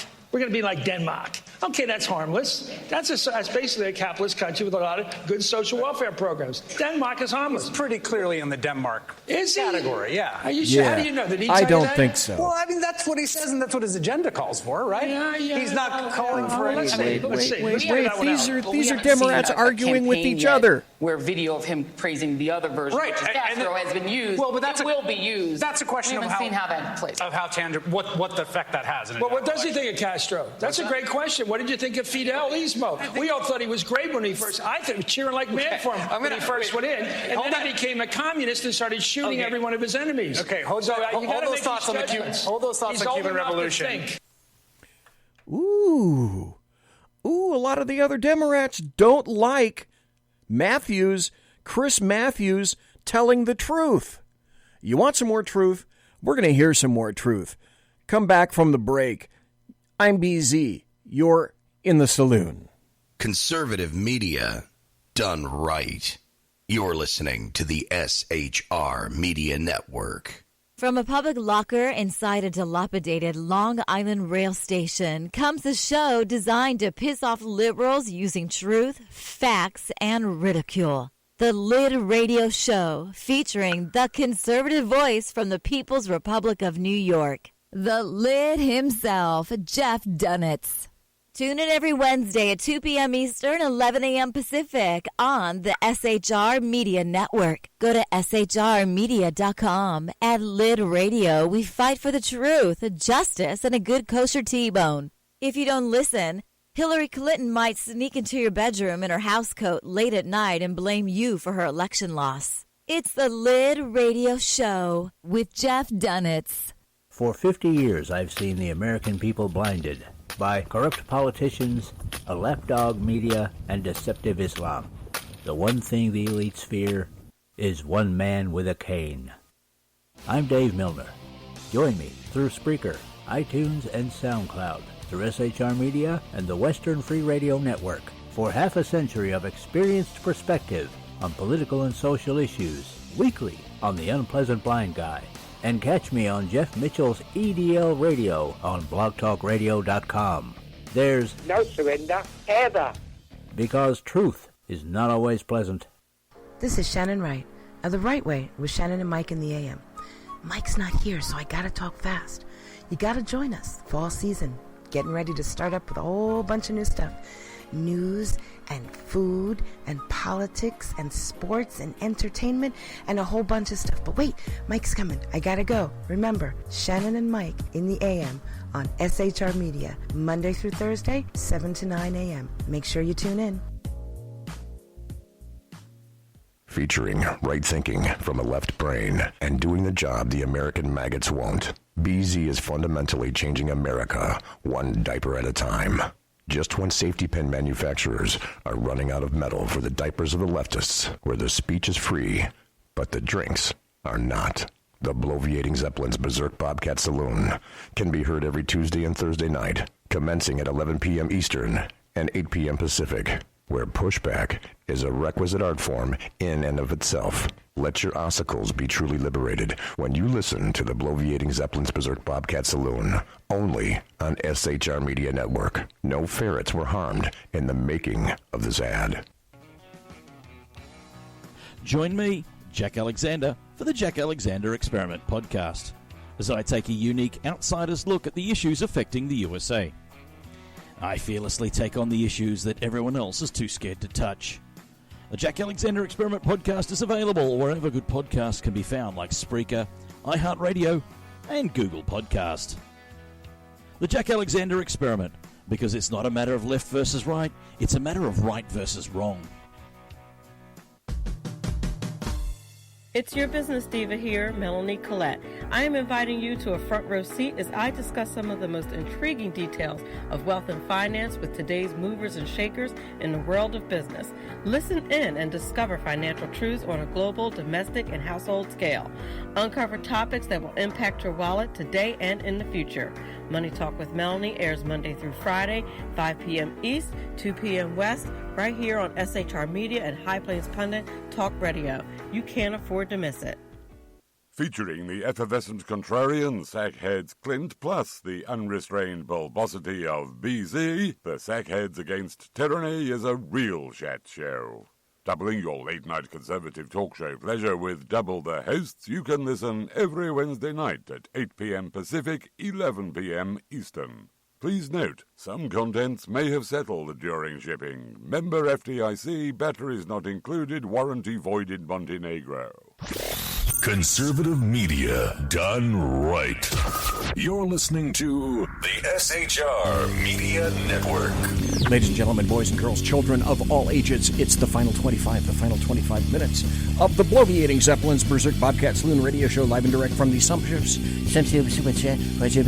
and I mean it sincerely. That is really what I think. By the way, which one is pink? You guys know what that's from, don't you? Because after all, her name was McGill, but she called herself Lil. But everyone knew her as Nancy. Here's a great article from Max Boot. And it's all because of Bernie and his Bernie bros. Bernie is turning the Demorats upside down. Holy moly, it's been glorious to watch it. This came out today, as a matter of fact, in the Washington Post. And Jack, Simone, Dave, one viewer, thanks for being in chat. I really appreciate that tonight. Most deaf. Here's the article from Max Boot in the Washington Post. The headline is, Bernie Sanders is a risk we can't run at this moment of national peril. National peril. Only for the Demorats. It's only a peril for the Demorats. So he writes, when you're on a ship that's sinking, it's not time to rhapsodize about how someday you'll build a super yacht with all the amenities. Nor is it time to debate who will command that imaginary vessel. It's time to grab a bucket and start bailing water pronto. That's where we are today. The ship of state is taking on water at an alarming rate. It's Mayday time as President Trump continues to poke holes in the hull, the rule of law that has kept U.S. democracy afloat for almost 244 years. Yeah, I know who's doing the poking. Last week, Trump was acquitted of 2 articles of impeachment by a partisan Senate after... Jesus. Okay, but you got to know how leftists are thinking. After a sham trial, even though he was clearly guilty, he immediately vowed revenge. Duh. And got it by firing not only 2 witnesses against him, Army Lieutenant Colonel Alexander Vindman. False. Stop. False. Vindman didn't get fired. He's still a lieutenant colonel. He serves at the pleasure of the president. The president didn't want him in the White House anymore. He got reassigned. He didn't get fired. False, you fucks. Just thought I'd tell you. And Ambassador Gordon Sondland. Stop. Sondland, any ambassador, serves at the whim and pleasure of each and every president of the United States. There is no proprietary involvement. In other words, Sondland, any ambassador, every ambassador, doesn't. There is no proprietary interest in that job. They don't own that job. They serve at the whim of the president. But also in a touch of pure thuggishness, Vindman's brother, who also worked for the National Security Council. On Tuesday, Trump demanded that the military open disciplinary proceedings against Vindman, even though this Iraqi war veteran did nothing wrong. Really? That's interesting. Stop right there. I think, if I'm not mistaken, I have an article about that. Yes. Chinese okay.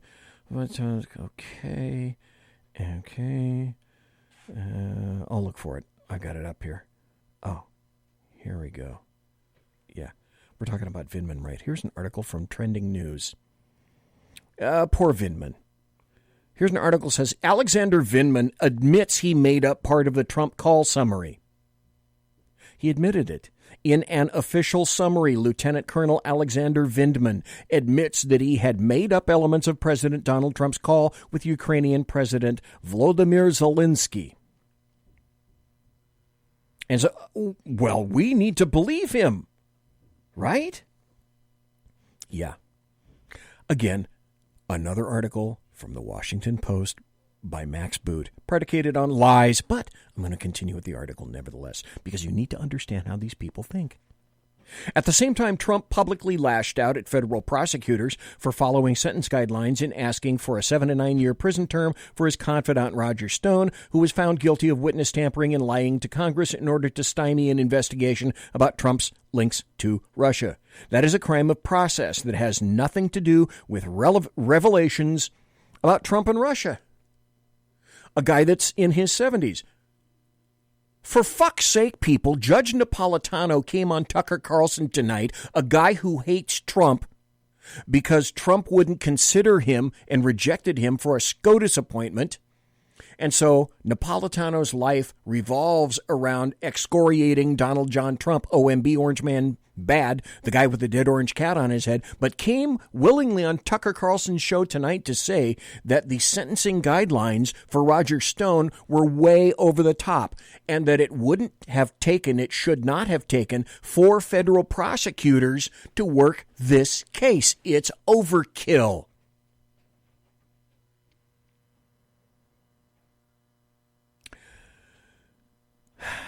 The Justice Department then recommended a lesser sentence. The DOJ, not Trump. 4 prosecutors quit the case, and 1 quit the Justice Department in protest. Sorry, get the hell out. As usual, Trump confessed on Twitter, writing, "Congratulations to Attorney General Bill Barr for taking charge of a case that was totally out of control and perhaps should not have even been brought." Stop. Bill Barr is doing his job. He was AG before, he's AG now. He came back to do the job because he's an ethical guy. One of the other things that he happened to say, by the way, is that President Trump is doing me and the DOJ no favors by tweeting. I've never asked him about that. He and I have never spoken about what I did. That was me. I would really wish President Trump stopped tweeting about this. Okay, kudos to Barr.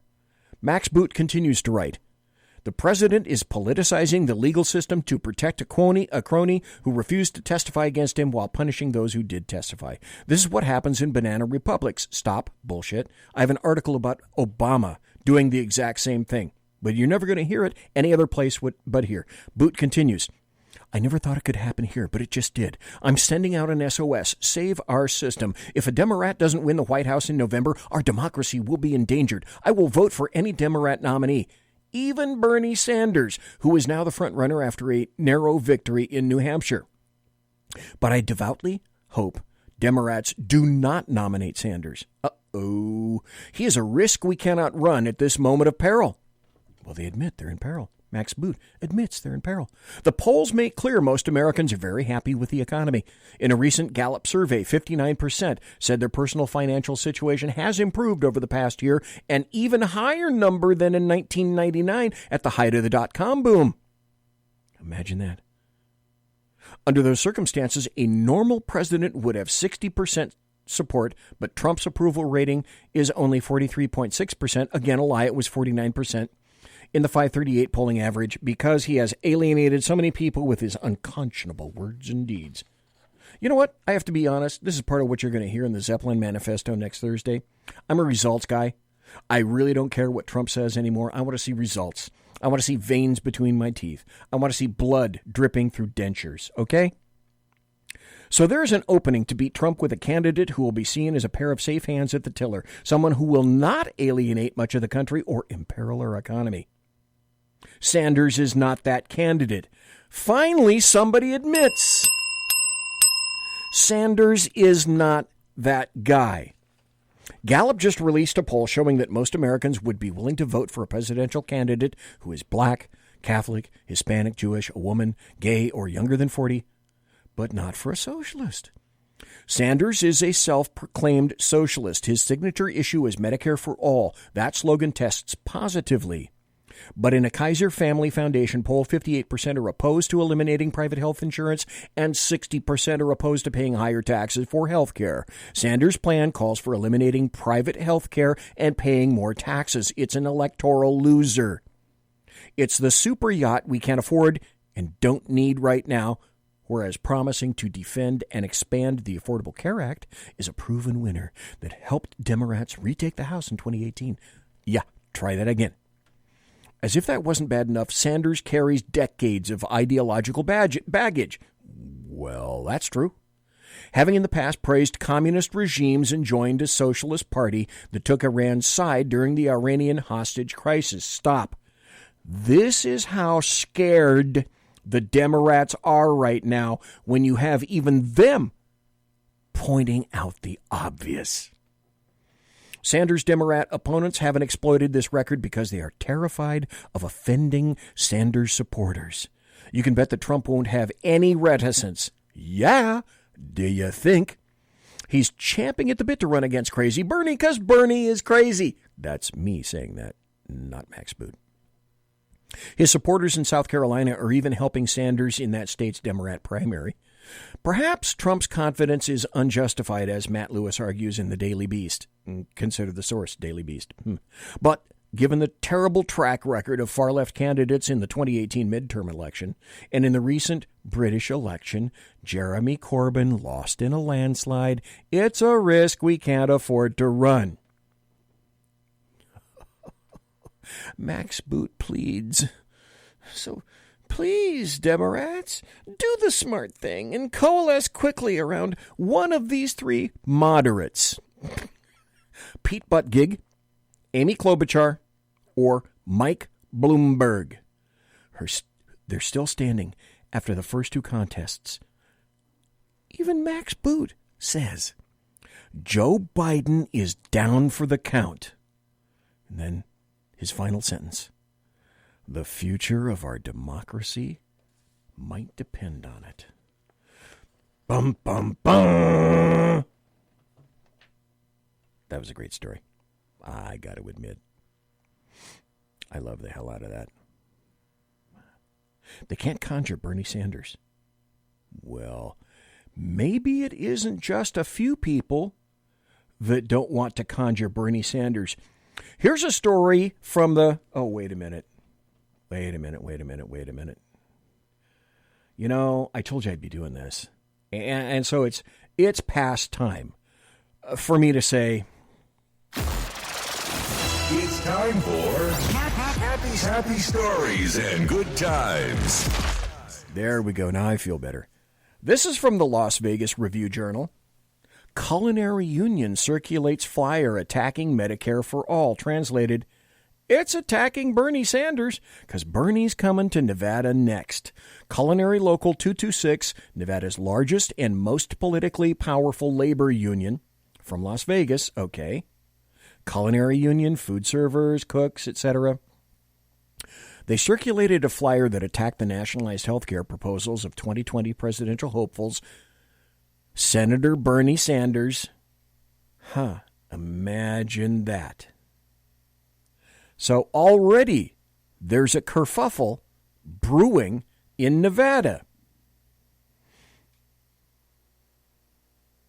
Then there's this. This is another happy story. This is from the New York Post.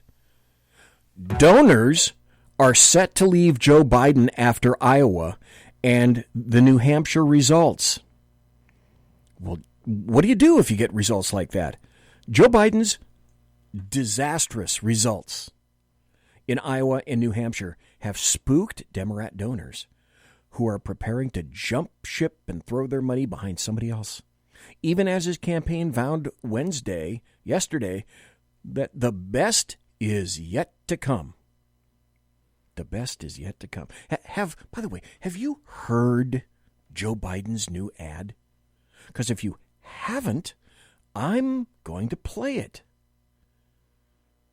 So, Joe Biden is scaring people. Well, let's go back. I don't have historical Alzheimer's because, oddly enough, I happen to have the internet, as opposed to apparently a lot of journalists who don't have the internet. So I have the internet. I don't have historical Alzheimer's. Does anybody, and I'm doing this for a reason. Does anybody remember this from Hillary Clinton? This is an oldie but goodie from 2007 when she happened to be in Selma, Alabama. Pandering, take one. Pandering, take one. Okay, stop. You know, when you do this stuff, you have to turn up the volume. Let's go back. Hillary Clinton. Now, see, if I had a producer, that wouldn't happen, so I don't have a producer, so it happened. Anyway, Hillary Clinton, pandering, take one. I don't feel no ways tired. That's right. I come too far from where I started from. Nobody told me that the road would be easy. I don't believe he brought me this far to leave me. Remember that? Well, I just refreshed your memory, didn't I? So here's a new Joe Biden ad. And it goes like this. We're in the battle for the soul of this nation. Now so much we've gained is under attack.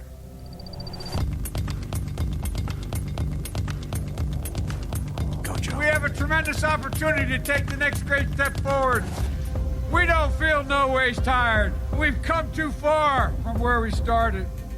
Nobody told me the road would be easy, and I don't believe he brought me this far to stop now. If you don't like what's going on in this country, you only have one thing to do. Work. Together we can and will win. Let's take back this country now. I don't feel no ways tired. That was Pandering Part 2. Thank you ever so much, Slow Joe Biden. That's a happy story, isn't it?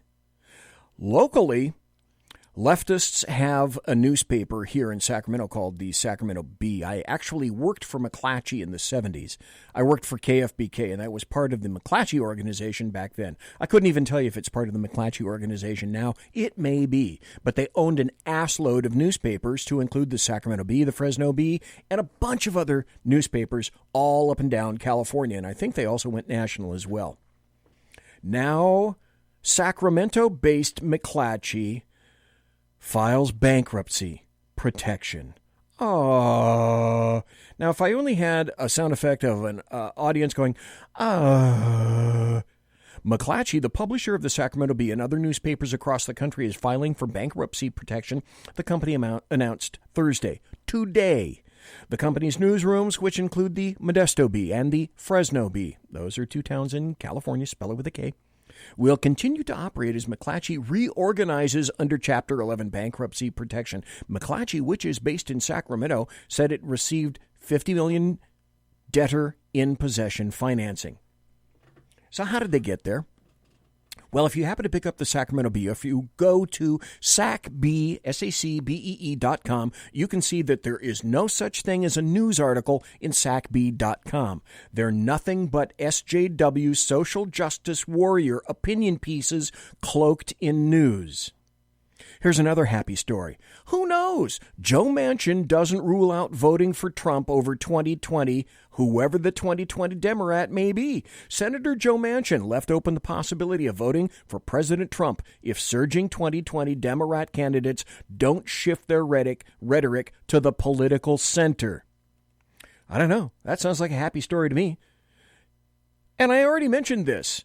DOJ prosecutors resign after the top brass reverses the course on the Roger Stone sentencing. That's a happy story. Here's another happy story. This one would not have occurred under the DOJ had it been under, I don't know, say Hillary Clinton. The DOJ decides that it's going to prosecute Chinese telecommunications conglomerate Huawei and subsidiaries charged in racketeering conspiracy and a conspiracy to steal trade secrets. That's Bill Barr at work. That's our current DOJ, which is why we need Bill Barr. China, I've said it time and again, is a much greater enemy to the United States of America than Russia will ever be, at least at this point. Here's the story that I referred to earlier. This is also a happy story. Tim Scott said, if Trump gets 14% of the African-American vote in November, it is, quote, game over. Senator Tim Scott of South Carolina said Tuesday of this week that President Trump's key to re-election this November is the African-American vote, which has been one of the Democrats' key constituencies in recent decades. Imagine that. In 2016, Trump earned 8% of the black vote, compared to 89% for Hillary Clinton. Scott told Martha McCallum that he's seen polls showing the president with 30% support from African Americans. He can be between 14 and 16% in 2020, said Scott, who added that such a result would be pretty phenomenal and that would yield essentially game over. Well, there are more indicators on the horizon as well. John Carl happened to be at President Trump's rally in Manchester, New Hampshire, to talk to, John Carl's talking to Lindsay Davis. And this is on ABC. And he says Trump supporters, unlike other people, are as fired up as I have ever seen him. Chief White House correspondent Jonathan Karl's at the president's rally and joins me now. Looks like a full house there right behind you. Just give us a sense of how enthused President Trump's base is, especially by his acquittal. Yeah, they're not enthused. Lindsay, Trump supporters are as fired up as I have ever seen them. I mean, this rally is in an arena that I was at just 2 nights ago, Saturday night, at an event that included all of the major Democratic nominees, candidates for the Democratic nomination. And we have a bigger crowd here by far just for Donald Trump than we had on Saturday for all of the Democrats. Some of these people were waiting out line starting yesterday. And trust me, Manchester, New Hampshire, it is cold. It is rainy, snow on the ground. Yeah, it does what New Hampshire does in the winter. It actually has a season. Then this is another piece of good news, isn't it? After the impeachment acquittal, our U.S. Senate confirmed another Trump court pick over Demorat objections. So a couple of minutes after Chief Justice John Roberts gavelled out President Trump's impeachment trial, Senate Majority Leader Mitch McConnell got right back to what he's been saying in his top priority, confirming judges. Less than half an hour after TV networks cut away from the Senate to dive into the ramifications of the body acquitting Trump, McConnell filed cloture on the nomination of Judge Andre Brasher to the 11th Circuit Court of Appeals, a procedural step that moved the controversial nominee one step closer to confirmation. You want another good story? Here's another good story. Here's another happy story. This is also, well, this is from a different source. This is from the WashingtonTimes.com. And the headline is, Mitch McConnell on judges. My motto for the year is to leave no vacancy behind. Mitch McConnell is keeping his chamber focused on filing judicial vacancies and filling them, with a circuit court judge lined up for confirmation on Tuesday. You want another happy story? You probably should. Here's one that I saw on Twitter, and I couldn't, thank God, when I read this tweet, I didn't have a carbonated beverage anywhere near me, or it would have come out my nose at about 150 miles an hour. Here's Nancy Pelosi. Verified, there's the check mark right next to her name. Bing, check mark. It really is Nancy Pelosi. Bing, at Speaker Pelosi. Now, this is the person who is so pious. Remember, Nancy Pelosi has said that religion informs her and instills her. Here's her tweet. God, I wish I'd thought of this. And you're going to laugh, and you're also going to wish that you'd thought of this shit yourself. I know I did. Here's Nancy Pelosi's tweet. Ding! Verified, at Speaker Pelosi. Okay.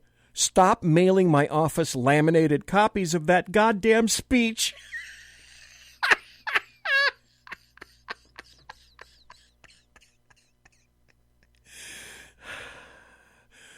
You can't write this stuff.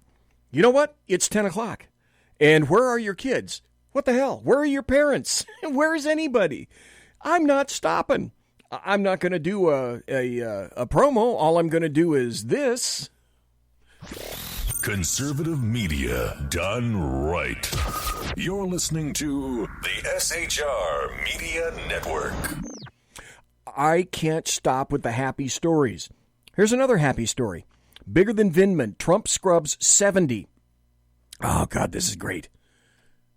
Didn't he say drain the swamp?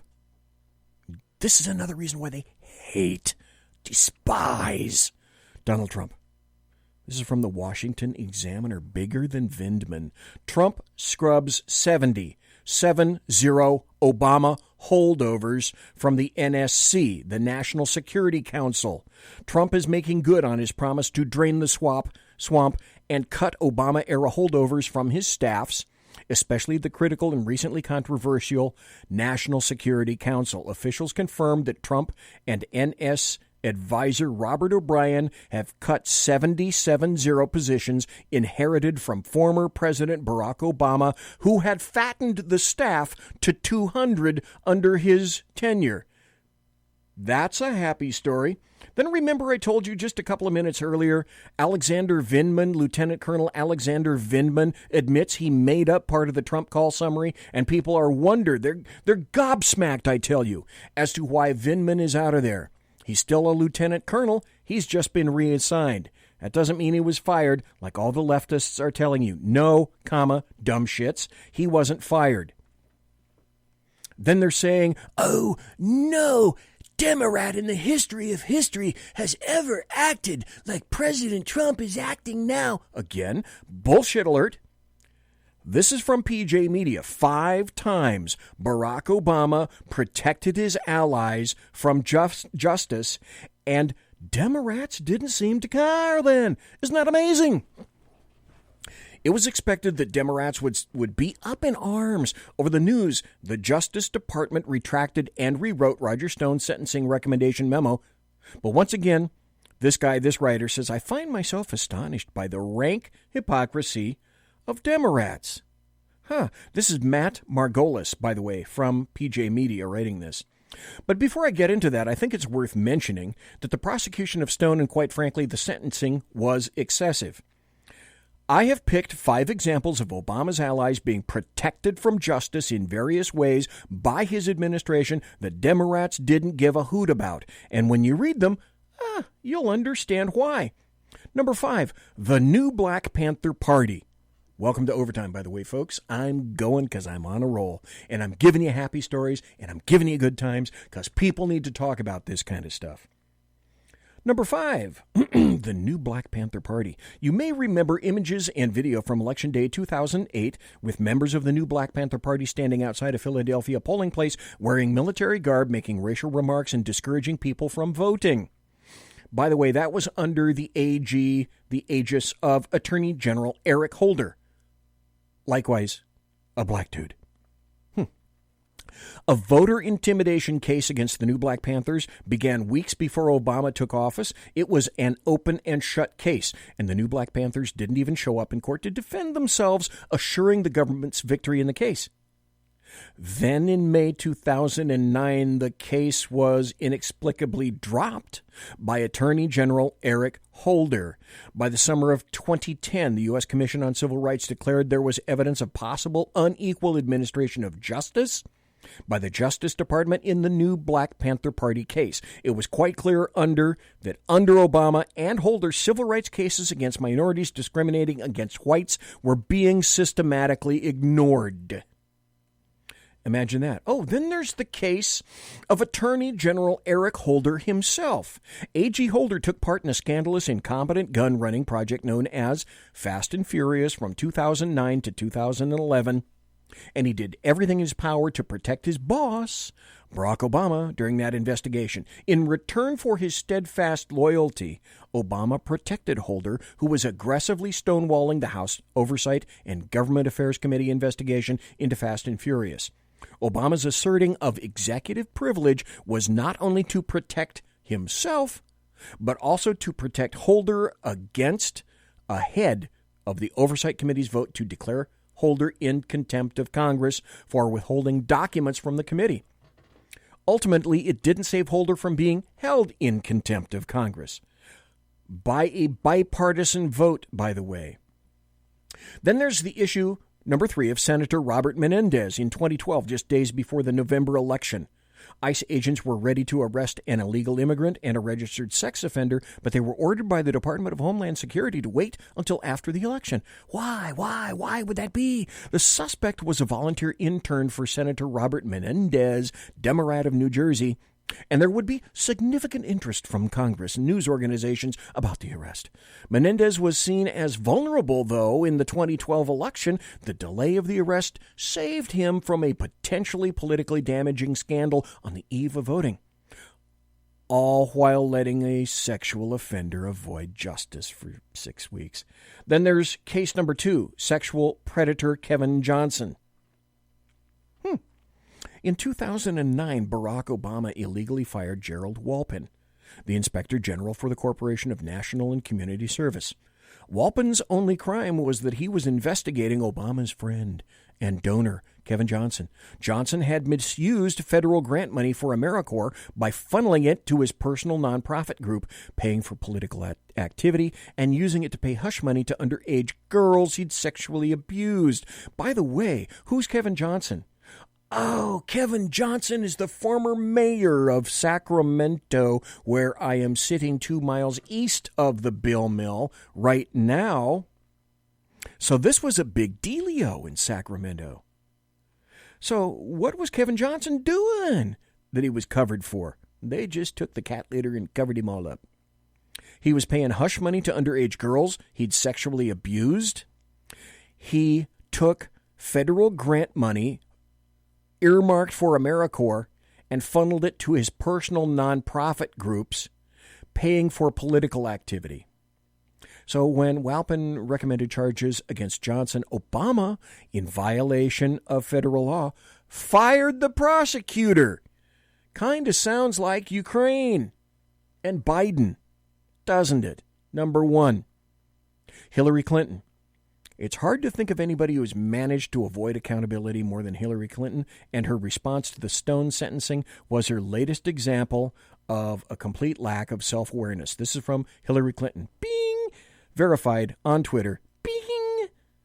Got the blue check mark on the same day. Hillary Clinton tweets, on the same day, 2 prosecutors have resigned from the DOJ to protest the administration's intervention to lighten the sentence of one of Trump's accomplices. The Senate GOP blocked votes on 3 bills to secure our elections. The rule of law and our democracy are in crisis.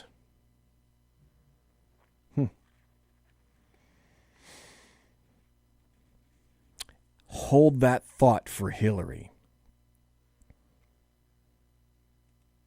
Let's talk about this one. This is a happy story. I don't know. Do you want to hear this again? I do, because I just kind of like this. What time is it? Conservative media done right. You're listening to the SHR Media Network. Yeah, but what time is it really? It's time for happy stories and good times. This is from the New York Post. President Trump's budget calls for $11.7 billion in foreign aid cut. President Trump will move for a dramatic $11.7 billion cut in foreign aid in his annual federal budget set to be released this week. The proposed 21% cut is in line with Trump's America First mantra and will be achieved largely by scrapping economic development aid to other countries, officials said. That's a happy story. Oh, then there's this from MarketWatch.com. U.S. adds 225,000 jobs in January as hiring speeds up again. The labor market now is considered to be astounding. Another story from the Washington Times. It just keeps getting better. Justice Department, William Barr, launches legal assault to roll back sanctuary cities. The Justice Department unleashed a legal assault on sanctuary jurisdictions across the country Monday, filing a new round of civil lawsuits asking judges to overturn the policies and warning state and city officials they could soon face their own criminal charges for harboring illegal immigrants. Doesn't that fall into the category of it's about time for you? Yeah. Then MSNBC's Chuck Todd now is under fire for thinking and suggesting that Sanders supporters are a digital brown shirt brigade. Well, Chucky, can we listen to Chuck and see what he says? He reads from, a Bulwark Online piece talking about Bernie Sanders as supporters and his supporters, and nobody has seen supporters like this. Well, let's see if we can get Chuck to talk here in just a second. Chuck, are you there? Oh, Chuck, I can't get you to speak. Chuck? Are you there, Chuck? Okay, I can't get Chuck to talk. Anyway, he called Bernie Sanders supporters a digital brown shirt squad. That's a reference to Hitler, as if you couldn't tell, as if you didn't tell. Here's another one. This past Sunday. I keep going. I got a million of them. I'm not done yet, folks. There's an assload of happy stories here, and I'm pumped up. You're going to hear them all. Academy Awards ratings set new record low. 2.9 million viewers under 2018. I'm not going to play their speeches because their speeches are crap, and you know what they're going to say. However, that is most a happy story.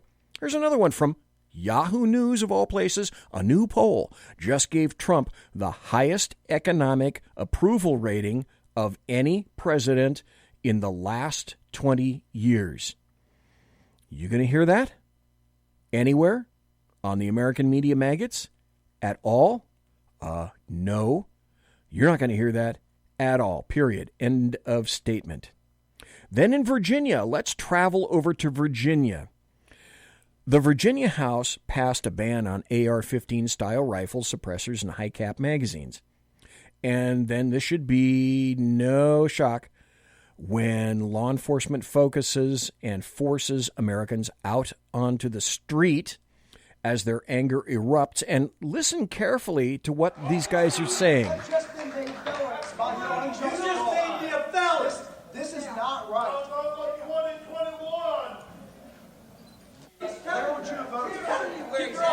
You just made all of these people felons, is what he said. And rightly so. American law-abiding people were just made felons at the drop of a pen. Here's another happy story. Christopher Wray said FBI agents involved in the FISA debacle have been referred to the Bureau's disciplinary office. Oh, shit. Way past due. I worked for the FBI. It's a disgrace what the FBI has become. On the 7th floor, not the line-level agents. Let's make a discerned difference between the two. Massive difference between the rarefied air way up there and the people that actually do the job done. FBI Director Christopher Wray said yesterday, the FBI agents involved in the surveillance of Carter Page, who are still at the Bureau, have been referred to the FBI's OPR. They call it the OPR. It's like IA, Internal Affairs. Only the OPR stands for the Office of Professional Responsibility, for possible disciplinary action. But then, do you guys remember this at all? Because remember I said I'd be referring to Hillary Clinton again? Well, this article came out in 2019, and I bet you didn't hear about it. It's from Investors Business Daily. FBI officials wanted to charge Hillary Clinton, and as it turns out, they should have. That was admitted. Now, that's under Wray, not Comey. Under Wray, this information came out. It would not have come out under Comey. Had somebody been stupid enough to leave Comey in there. The plot thickens in Russia And I still say the stuff with Russia, we're still looking at the tip of the iceberg. It thickens, it never thins. Now, contrary, we're discovering to everything that Jimmy the Leak Comey said, that top FBI officials wanted to charge Hillary Clinton for criminally misusing her homebrew email server and compromising American secrets. The lies are continuing to unravel.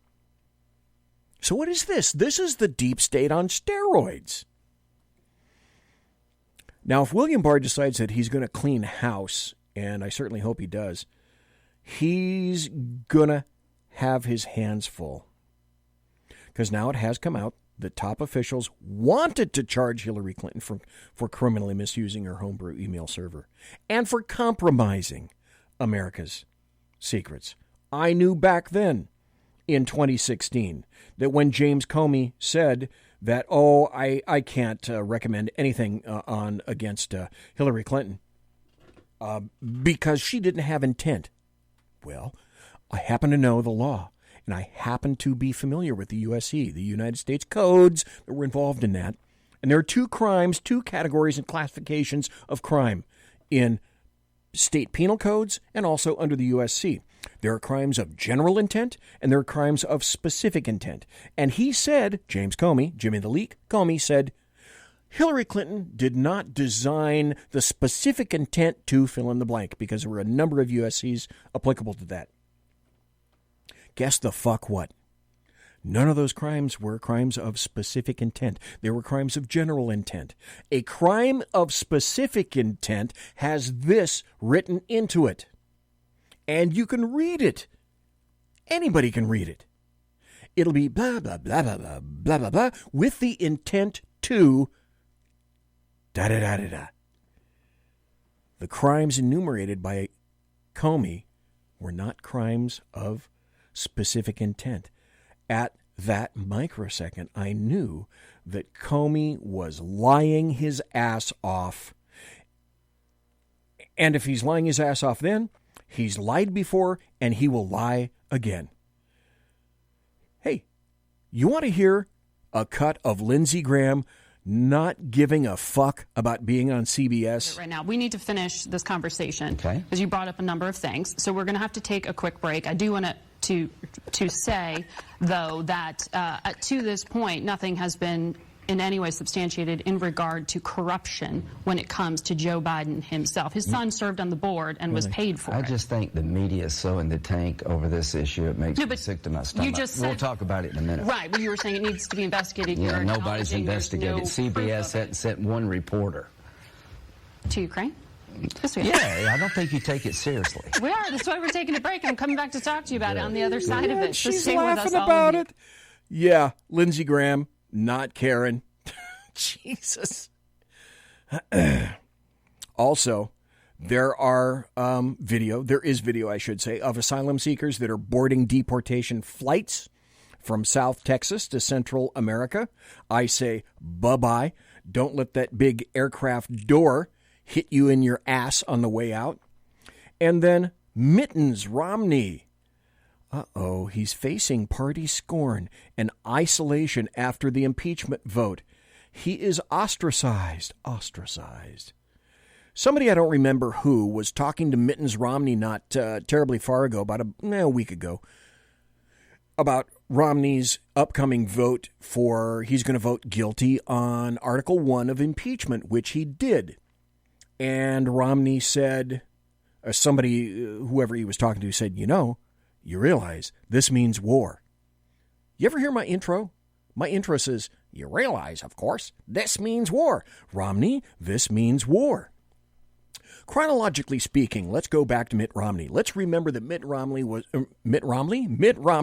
the butt of jokes from the Demorats.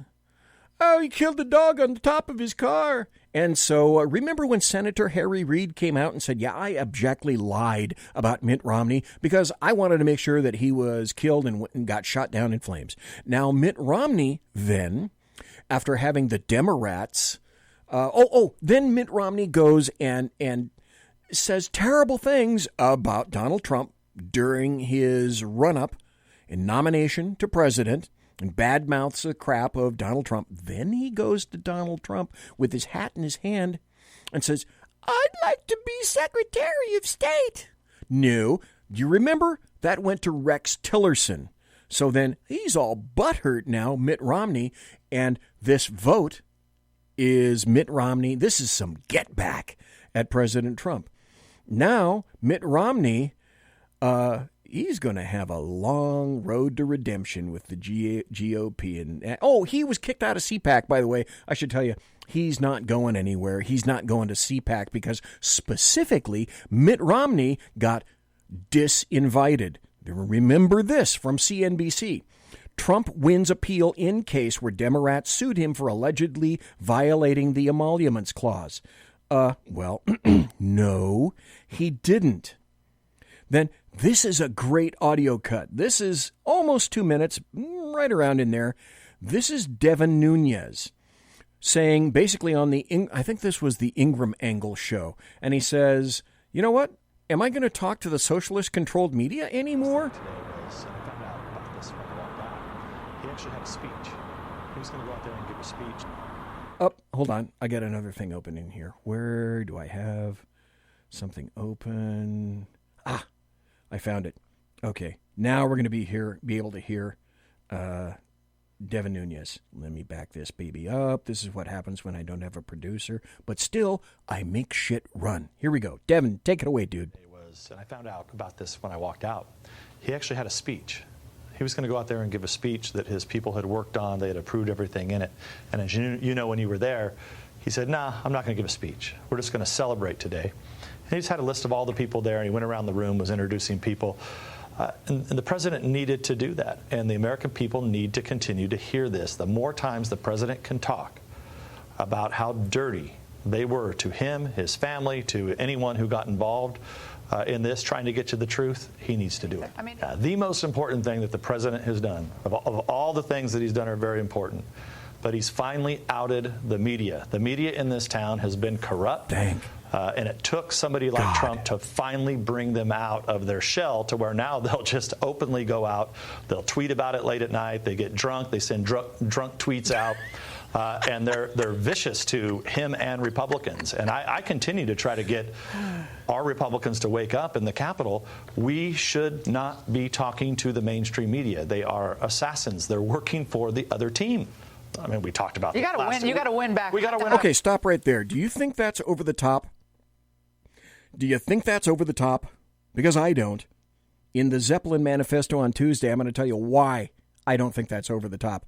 I'm going to talk to you about why I think that should become the new norm. Why, for example, is there no press secretary every day speaking about Donald Trump? It's because people, assholes like Jim Acosta, got up and pedantically decided that they were going to go on single-person rants against the president, Sarah Sanders, or whoever the press secretary happened to be up there at the time. It wasn't about asking questions. It was about setting Donald Trump's ass on fire as much as possible. Well, that's one of the reasons Donald Trump took to Twitter, is so that he can get to the people directly, and he kind of doesn't need a daily press briefing anymore, and that's one of the major reasons he doesn't have one. Then there was this. The Democrats, remember? They went to Twitter and Facebook, and they wanted Twitter and Facebook to take down the edited video of Pelosi ripping up the State of the Union speech, which was posted by Trump because she ripped up the State of the Union speech. And guess what? For once, Twitter and Facebook said, no.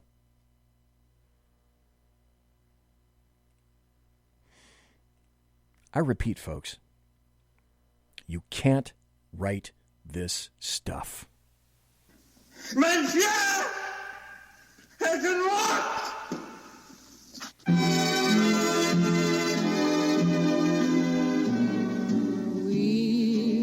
Ladies and gentlemen, boys and girls, children of all ages, thanks for listening to the Bloviating Zeppelin's Berserk Bobcat Saloon radio show, live and direct right here on the SHR Media Network. If you want to contact me, you can find me on Twitter at bzepp and on my blog at bloviatingzeppelin.net. Promotional consideration is by the Lockheed Martin Skunk Works, Shure, and Electro Voice microphones and Arrakis boards. Ooh, and also Pratt & Whitney engines thrust. You can trust. Tiaras are by My Little Pony. Thanks to my personal KC-135 Kettle 1 refueling team with whom I shall be consorting in less than an hour. Thanks to you for listening live. Thanks to Ralph Chittams in the first hour. I want to thank everybody for being in chat. Thanks for listening in the podcast. I appreciate each and every one of you folks for taking the time out of your busy day, specifically your night, to be here and listen to me. Tuesday night, next Tuesday, the Zeppelin Manifesto, be here. Have a great weekend.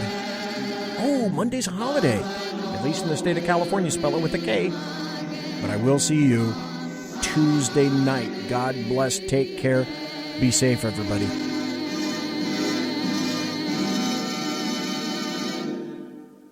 Everybody quiet down now and get some sleep. Good night, everybody. Good night, Mama. Good night, Ben. Good night, everyone. Good night, Mama. Good night, Daddy. Good night, children. Good night, Daddy. Good night, Elizabeth. Good night, John Boy. Good night, Jim Bob. Good night, Jim Bob. Good night, Jim Bob. What's going on? I was asleep. What's everybody doing? Good night. Good night, Jim Bob.